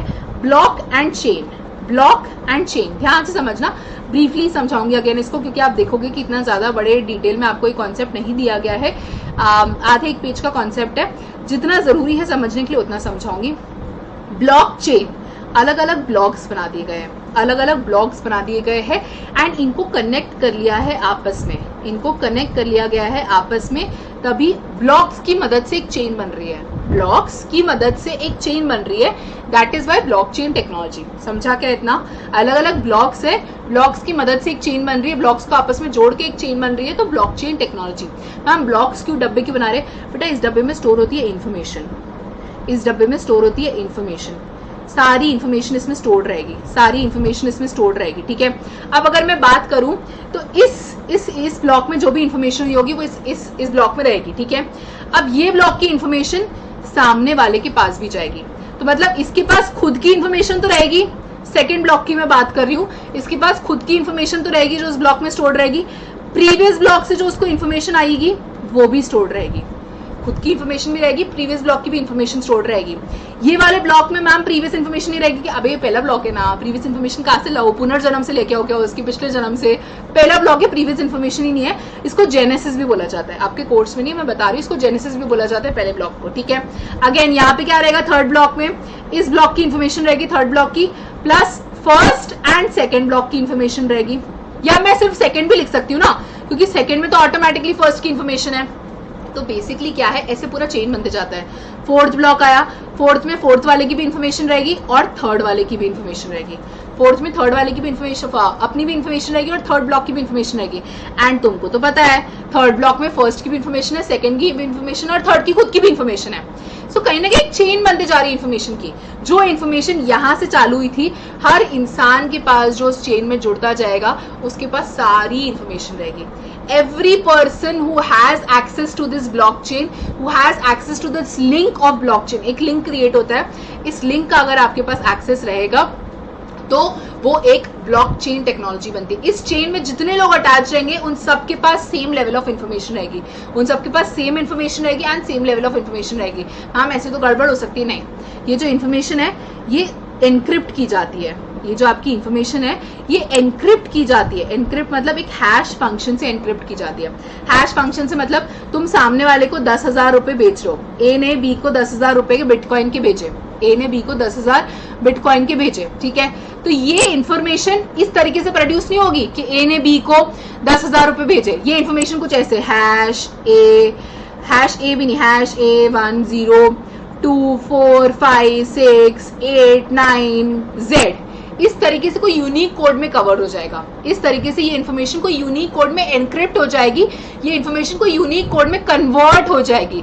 ये किसकी मदद से कन्वर्ट होगी? हैश फंक्शन से। हैश फंक्शन आपकी नॉर्मल इन्फॉर्मेशन को एक एनक्रिप्टेड फॉर्म में करता है। एनक्रिप्टेड फॉर्म में मतलब जिससे किसी को कोई समझ में नहीं आया। अभी A10245672 से तुमको समझ में आ रहा है कि A ने B को 10,000 रुपए ट्रांसफर किए, तो that is what is does. तो इससे इंफॉर्मेशन सिक्योरिटी बहुत ज्यादा रहती है, इससे इंफॉर्मेशन सिक्योरिटी बहुत ज्यादा रहती है। एंड क्योंकि सब कुछ लिंक्ड है बेटा, क्योंकि फर्स्ट ब्लॉक की information is also with the second block and second block की information is also with the third block. तो अगर किसी ने यहाँ की इंफॉर्मेशन से छेड़छाड़ की, किसी ने यहाँ की इंफॉर्मेशन के साथ छेड़छाड़ की, तो ये वाला ब्लॉक भी चेंज हो जाएगा, ये वाला ब्लॉक भी चेंज हो जाएगा, ये वाला ब्लॉक भी चेंज हो जाएगा। क्यों? क्योंकि फर्स्ट ब्लॉक की इंफॉर्मेशन तो सबके साथ थी। सेकेंड ब्लॉक में किसी ने छेड़छाड़ की तो थर्ड ब्लॉक भी चेंज हो जाएगा, फोर्थ ब्लॉक भी चेंज हो जाएगा। एंड सेकेंड ब्लॉक को आप एक्सेस ही नहीं कर पाओगे, सेकेंड ब्लॉक को वो एक्सेस ही नहीं कर पाओगे, वो आपको एरर देगा, वो आपको एरर देगा कि समथिंग डजंट सीम राइट, यहाँ पे कुछ तो भी छेड़खानी हुई है, मेरे ब्लॉक में कुछ तो भी जो इन्फॉर्मेशन स्टोर्ड थी उसमें कुछ तो भी बदलाव आया है। क्यों? क्योंकि उसके पास तो ओरिजिनल फॉर्म था, बिफोर छेड़खानी जो 1 की इन्फॉर्मेशन थी वो 2 ने स्टोर करके रखी हुई थी। अब जैसे तुमने 1 की इन्फॉर्मेशन के साथ चेंज करने की कोशिश की, 1 की इन्फॉर्मेशन को टैम्पर करने की कोशिश की या हैक करने की कोशिश की, कुछ भी चेंज करने की कोशिश की उसमें, तो second block, third block, fourth block बोलेंगे कि हमारी इन्फॉर्मेशन में कुछ तो भी चिंगड़ हुई है, हमारी इन्फॉर्मेशन में कुछ तो भी लफड़ा हुआ है, हम आपको एक्सेस नहीं दे सकते, हम आपको एक्सेस नहीं दे सकते।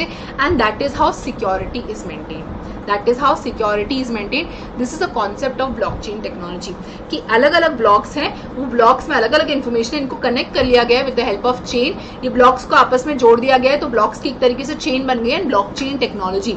ये ब्लॉक्स में अपनी भी इन्फॉर्मेशन रहेगी एंड प्रीवियस ब्लॉक की भी इन्फॉर्मेशन रहेगी। तो अगर प्रीवियस ब्लॉक में कुछ तो भी लफड़ा होता है तो वो आपके करंट ब्लॉक में दिखेगा, करंट ब्लॉक में रिफ्लेक्ट होगा एंड एक्सेस डिनाई हो जाएगा। मैम सिक्योरिटी कैसे? हैश फंक्शन से। हैश फंक्शन से आपकी सिक्योरिटी इंश्योर होती है, आपकी इंफॉर्मेशन एक एनक्रिप्ट फॉर्म में कन्वर्ट हो जाती है, आपकी इंफॉर्मेशन एक एनक्रिप्टेड फॉर्म में कन्वर्ट हो जाती है। वो एनक्रिप्टेड फॉर्म पढ़ के आपको कुछ भी समझ में नहीं आएगा।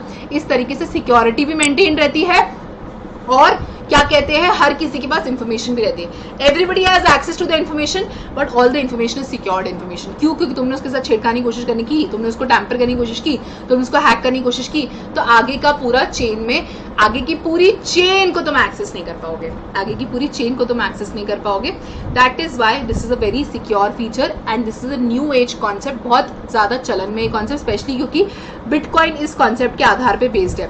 मैम बिटकॉइन डिजिटल करेंसी, उनका इसमें क्या काम? वो 1 में स्टोर करेगा कि ए ने बी को 10 बिटकॉइंस ट्रांसफर किए, ए ने बी को 10 बिटकॉइन ट्रांसफर किए, 1 में इंफॉर्मेशन डली होगी, पर उसको क्या कर दिया जाएगा? एनक्रिप्ट करके हैश फंक्शन में कवर कर दिया जाएगा। इस तरीके से पूरी इंफॉर्मेशन फ्लो होगी कि किसने कौन सा ट्रांजैक्शन किया, तो पूरी इंफॉर्मेशन भी रहेगी प्लस प्रिवेसी भी रहेगी, क्योंकि किसी को दिखेगा नहीं, सब कुछ एनक्रिप्टेड फॉर्मेट में रहेगा। ठीक है, okay, blockchain is a series of data linked together. Every single transaction is linked to the chain using cryptographic principles in batches making blocks. सारे blocks आपस में linked है and तभी एक block की chain बन रही है, जिससे blockchain technology आ रही है। The blocks are connected to each other and have unique identifier codes called hashes. ये हैश कन्वर्ट करते हैं एक यूनिक आइडेंटिफायर कोड में, जिससे आपको अनरीडेबल हो जाता है वो, that connect them to the previous and subsequent block. मैंने आपको बोला करंट ब्लॉक में प्रीवियस ब्लॉक की भी इंफॉर्मेशन रहेगी। This forms a blockchain usually in the form of a continuous ledger of transaction. It isn't owned by any individual. ये भी MCQ में आ सकता है, कोई इसका ओनर नहीं है बेटा, जिसके पास इसका लिंक है सबके पास एक्सेस है, कोई ओनर नहीं है, कोई ये नहीं मेरी ब्लॉकचेन है, ऐसा कुछ नहीं है। Okay, The series is managed and stored across several computer systems. Each ledger is shared, copied and stored on every computer connected in the system. जिसके पास, सबके पास इंफॉर्मेशन, याद है 1 ब्लॉक की इंफॉर्मेशन सेकंड के पास भी, थर्ड के पास भी, फोर्थ के पास भी, फिफ्थ के पास भी है। सेकंड ब्लॉक की इंफॉर्मेशन थर्ड के पास भी, फिफ्थ के पास भी, सिक्स्थ के पास भी, सबके पास है। तो सारी इंफॉर्मेशन सबके पास अवेलेबल है, जिसके पास भी वो लिंक्ड रहेगी। ठीक है, तो decentralised nature of storage provides, decentralised मतलब कहीं एक जगह पे स्टोर नहीं है ना, सबके पास सारी इंफॉर्मेशन है, इसलिए decentralised nature of storage provides security. Security hash function से एनक्रिप्ट हो जा रहा था, अनरीडेबल फॉर्मेट में कन्वर्ट हो जा रहा था, इसलिए सिक्योरिटी इंश्योर्ड थी। Since changing the details of one record, मैंने तुमको बोला ना कि अगर ब्लॉक नंबर 1 में किसी ने कुछ इन्फॉर्मेशन चेंज की, will cause the hash of that block to change. उस ब्लॉक का हैश चेंज हो जाएगा। तुमने उसकी इन्फॉर्मेशन चेंज की, पहले जो इन्फॉर्मेशन थी उसका ABC हैश था, तुमने उस इन्फॉर्मेशन को चेंज किया, उसका भी DEF हैश हो गया, हैश नंबर चेंज हो गया, हैश नंबर चेंज हो गया तो सेकंड ब्लॉक उसको रिकॉग्नाइज नहीं कर पाएगा। हैश नंबर चेंज हुआ तो सेकंड ब्लॉक उसको रिकॉग्नाइज नहीं कर पाएगा एंड सेकंड ब्लॉक बोलेगा कि नहीं, मेरी इन्फॉर्मेशन के साथ कुछ तो भी छिड़कानी हुई है, मैं आपको एक्सेस नहीं दे सकता। That is how blockchain technology is developed, ठीक है, causing the latter's hash to change and further such disruptions. Since the data is stored on multiple systems, any person looking to change the details on one system will have to do it for every other system as well. आप 1 का change कर रहे हो तो आपको 2 में भी जाके 1 का चेंज करना पड़ेगा, 3 में भी जाके 1 का चेंज करना पड़ेगा, 4 में भी जाके 1 का चेंज करना पड़ेगा। ऐसे जितने ब्लॉक्स है उतने ब्लॉक्स में आपको चेंज करना पड़ेगा and that is why hacking या फिर tampering with the data is not possible in blockchain technology. Is not possible मतलब is very rare chances of something like this happening. Blockchain technology has been the backbone of Bitcoin and other cryptocurrencies. मैंने आपको अभी example दिया, मैंने अभी आपको समझाया कि कैसे बिटकॉइन ने ब्लॉकचेन टेक्नोलॉजी को यूज किया है, ठीक है। 3 pillars of blockchain technology. Decentralised है, डिसेंट्रलाइज्ड क्यों है? क्योंकि कहीं एक जगह पे इन्फॉर्मेशन नहीं, आपको पता है 1 की इन्फॉर्मेशन 2 के पास भी है, 3 के पास भी है, 4 के पास भी है, 5 के पास भी है। Everybody has every sort of information, कोई सारी इन्फॉर्मेशन एक जगह स्टोर्ड नहीं है। जैसे क्रिप्टो करेंसी में बात करें तो पहले हमारा सारा रुपी का इन्फॉर्मेशन, मान लेते क्रिप्टो करेंसी इंडिया में स्टार्ट हो गई, बट अभी क्या सिस्टम है हमारा कि हमारा जो भी मॉनेटरी सिस्टम है उसका कंट्रोलिंग अथॉरिटी कौन है? RBI. RBI is regulating all the money in the country. अगर बिटकॉइन एक्सेप्ट हो जाता है तो आरबीआई पिक्चर से हट जाएगा, आरबीआई पिक्चर से हट जाएगा एंड सब कुछ डिसेंट्रलाइज्ड हो जाएगा, कोई एक कंट्रोलिंग अथॉरिटी बचेगी नहीं, सब कुछ डिसेंट्रलाइज्ड हो जाएगा and that is why decentralisation is one of the pillars of blockchain technology. कि अगर आप ब्लॉकचेन टेक्नोलॉजी को खड़ा करना चाहते हो तो डिसेंट्रलाइजेशन हैज टू हैपन, ठीक है। In fact everyone in the network owns the information, हर किसी के पास वो इन्फॉर्मेशन रहेगी, 1 के पास भी, 2 के पास भी, 3 के पास भी, 4th ब्लॉक के पास भी। Transparency ensures privacy while being transparent because of the availability of hash function. privacy क्यों? क्योंकि सब कुछ एनक्रिप्ट हो जा रहा है। एनक्रिप्ट कैसे हो रहा है? हैश फंक्शन से, अनरीडेबल फॉर्मेट में जब कन्वर्ट हो जा रहा है। ट्रांसपेरेंट क्यों? क्योंकि सबके पास सेम इन्फॉर्मेशन है, कुछ मैनिपुलेशन का स्कोप नहीं है ना। जो मैं इन्फॉर्मेशन मेरे पास है वो इन्फॉर्मेशन तुम्हारे पास है, बट तुम मेरी इन्फॉर्मेशन पकड़ नहीं पाओगे, तुम मेरी इन्फॉर्मेशन जान नहीं पाओगे, तुमको मेरे बारे में सब कुछ पता नहीं चलेगा। क्यों? क्योंकि मेरी इन्फॉर्मेशन जो थी वो तुम्हारे पास एनक्रिप्टेड फॉर्मेट में है, वो तुम्हारे पास एनक्रिप्टेड फॉर्मेट में है। इसलिए प्रिवेसी भी है because of hash function and transparency भी है because everybody has that sort of information. And the last point is immutability. Last point is immutability, means that once something has been, immutability in the context of blockchain means that once something has been entered in the blockchain it cannot be tampered. मैंने आपको बताया कि इतना आसान नहीं है उसके साथ हैक करना, बहुत ही स्ट्रिक्ट है यहाँ पे हैक करना, बहुत ही मुश्किल है यहाँ पे इस टेक्नोलॉजी को हैक करना, टैम्पर करना। इसको टैम्पर करना मतलब छेड़खानी करना, हैक करने की कोशिश करना। The reason why blockchain technology gets this properties because of the cryptographic hash function. ये हैश फंक्शन है जो सिक्योरिटी एंश्योर करता है, ये ब्लॉकचेन टेक्नोलॉजी है। अगेन अगर मुझे आपको क्रक्स बताना है, और इतने ही आपके कोर्स में अमेंडमेंट्स थे, अगर मुझे आपको क्रक्स बताना है with regards to blockchain technology क्या है, तो blockchain technology series of blocks है जहाँ पे अलग अलग इन्फॉर्मेशन है, इनको आपस में कनेक्ट कर दिया गया है, तो एक चेन बन गई है ब्लॉक्स की। सारे ब्लॉक्स के पास अपनी भी इंफॉर्मेशन है और प्रीवियस जितने भी ब्लॉक्स हैं उन सबकी इंफॉर्मेशन है। बट यहाँ पे ट्रांसपेरेंसी, क्योंकि सबके पास सारी इंफॉर्मेशन है। प्रिवेसी कैसे इंश्योर हो रही है? हैश फंक्शन से। यहाँ पे हैकिंग क्यों नहीं हो सकती? बिकॉज एक हैश फंक्शन नाम की चीज है जो सब कुछ एनक्रिप्ट कर देती है, जो सब कुछ अनरीडेबल फॉर्मेट में कन्वर्ट कर देती है, जो नेकेड आई को समझ में नहीं आता, ठीक है। So that is what blockchain technology is. आपको इसमें से क्या पूछा जा सकता है कि ब्लॉकचेन टेक्नोलॉजी का, बिटकॉइन का फाउंडेशन क्या है? बिटकॉइन का फाउंडेशन इज ब्लॉकचेन टेक्नोलॉजी। या क्रिप्टो करेंसीज का crypto currency is not equal to bitcoin. ऐसा नहीं कि दुनिया में एक ही क्रिप्टो करेंसी है बिटकॉइन, और भी बिटकॉइन और भी क्रिप्टो करेंसीज है, और भी डिजिटल करेंसीज है, but most famous is bitcoin. तो आपका ऐसा भी एग्जाम में क्वेश्चन आ सकता है कि क्रिप्टो करेंसी का फाउंडेशन क्या है, तो क्रिप्टो करेंसी का फाउंडेशन है ब्लॉकचेन टेक्नोलॉजी। या फिर ब्लॉकचेन टेक्नोलॉजी में प्रिवेसी में इंश्योर्ड है क्या? If yes then because of what? Then because of hash function. Hash function एक इंपॉर्टेंट चीज है। और ये जो 3 पिलर्स है, ये जो 3 पिलर्स है, इम्यूटेबिलिटी, ट्रांसपेरेंसी एंड आपका डिसेंट्रलाइजेशन, DIT जो 3 पिलर्स है, DIT जो 3 पिलर्स है, ब्लॉकचेन टेक्नोलॉजी के DIT जो 3 प्रिंसिपल्स है, पिलर्स है, ये आपको ध्यान में रखने पड़ेंगे। ये भी आपको एग्जाम में MCQ के पॉइंट ऑफ व्यू से पूछ सकते हैं, ठीक है। आपके पास शायद जो नोट्स गए होंगे, भले आप रिवीजन सेशन वाले होंगे या फिर आप रेगुलर क्लासेस वाले होंगे, तो मे बी आपके नोट्स में ये चीज इनकॉर्पोरेटेड नहीं होगी, मे बी आपके नोट्स में ये चीज इनकॉर्पोरेटेड नहीं होगी, तो आप मुझे व्हाट्सएप कर सकते हैं, मैं आपको ये चीजें एडिट करके जो नोट्स हैं वो आपको भेज सकती हूँ, ठीक है। I will send you the note जिसमें ये सारे पॉइंट्स भी इंक्लूडेड है, तो you will get those notes, you just have to WhatsApp me, और in case if you not using WhatsApp you can email me for the same as well, ठीक है। तो आपके पास नोट्स भी आ जाएंगे। नोट्स में मैंने सॉफ्ट कॉपी में अलग से हाईलाइट किया हुआ है ब्लू कलर से, ताकि आप मेक श्योर करें कि इस अमेंडमेंट्स को कंपल्सरीली कवर करना है, इस एडिशंस को कंपल्सरीली कवर करना ही करना है। आपने कोई भी eight any damn cost you will not leave it, because new change है। ये चेंज पिछले एग्जाम के पहले ही आ गया था, दिसंबर एग्जाम के पहले ही आ गया था, बट उन्होंने क्योंकि 1-1.5 महीना पहले ही आया था तो उन्होंने बोला कि ठीक है बच्चों के ऊपर अननेसेसरी प्रेशर हो जाएगा, इसलिए हम इस चीज को अभी इस बार वाले एग्जाम से छोड़ देते हैं, अगले एग्जाम से जून से एप्लीकेबल करेंगे।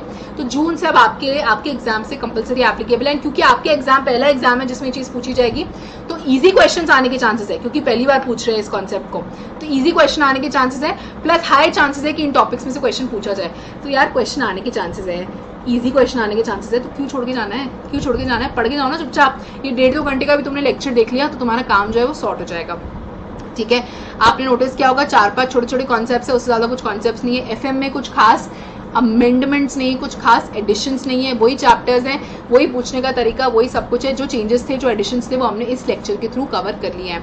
आई होप आपको सब कुछ समझ में आ गया होगा। In case you have any kind of doubts, you feel free to WhatsApp me and I shall see to it कि आपके डाउट्स जो है वो केटर हो जाए, आपको सब कुछ जो है वो समझ में आ जाए, ठीक है।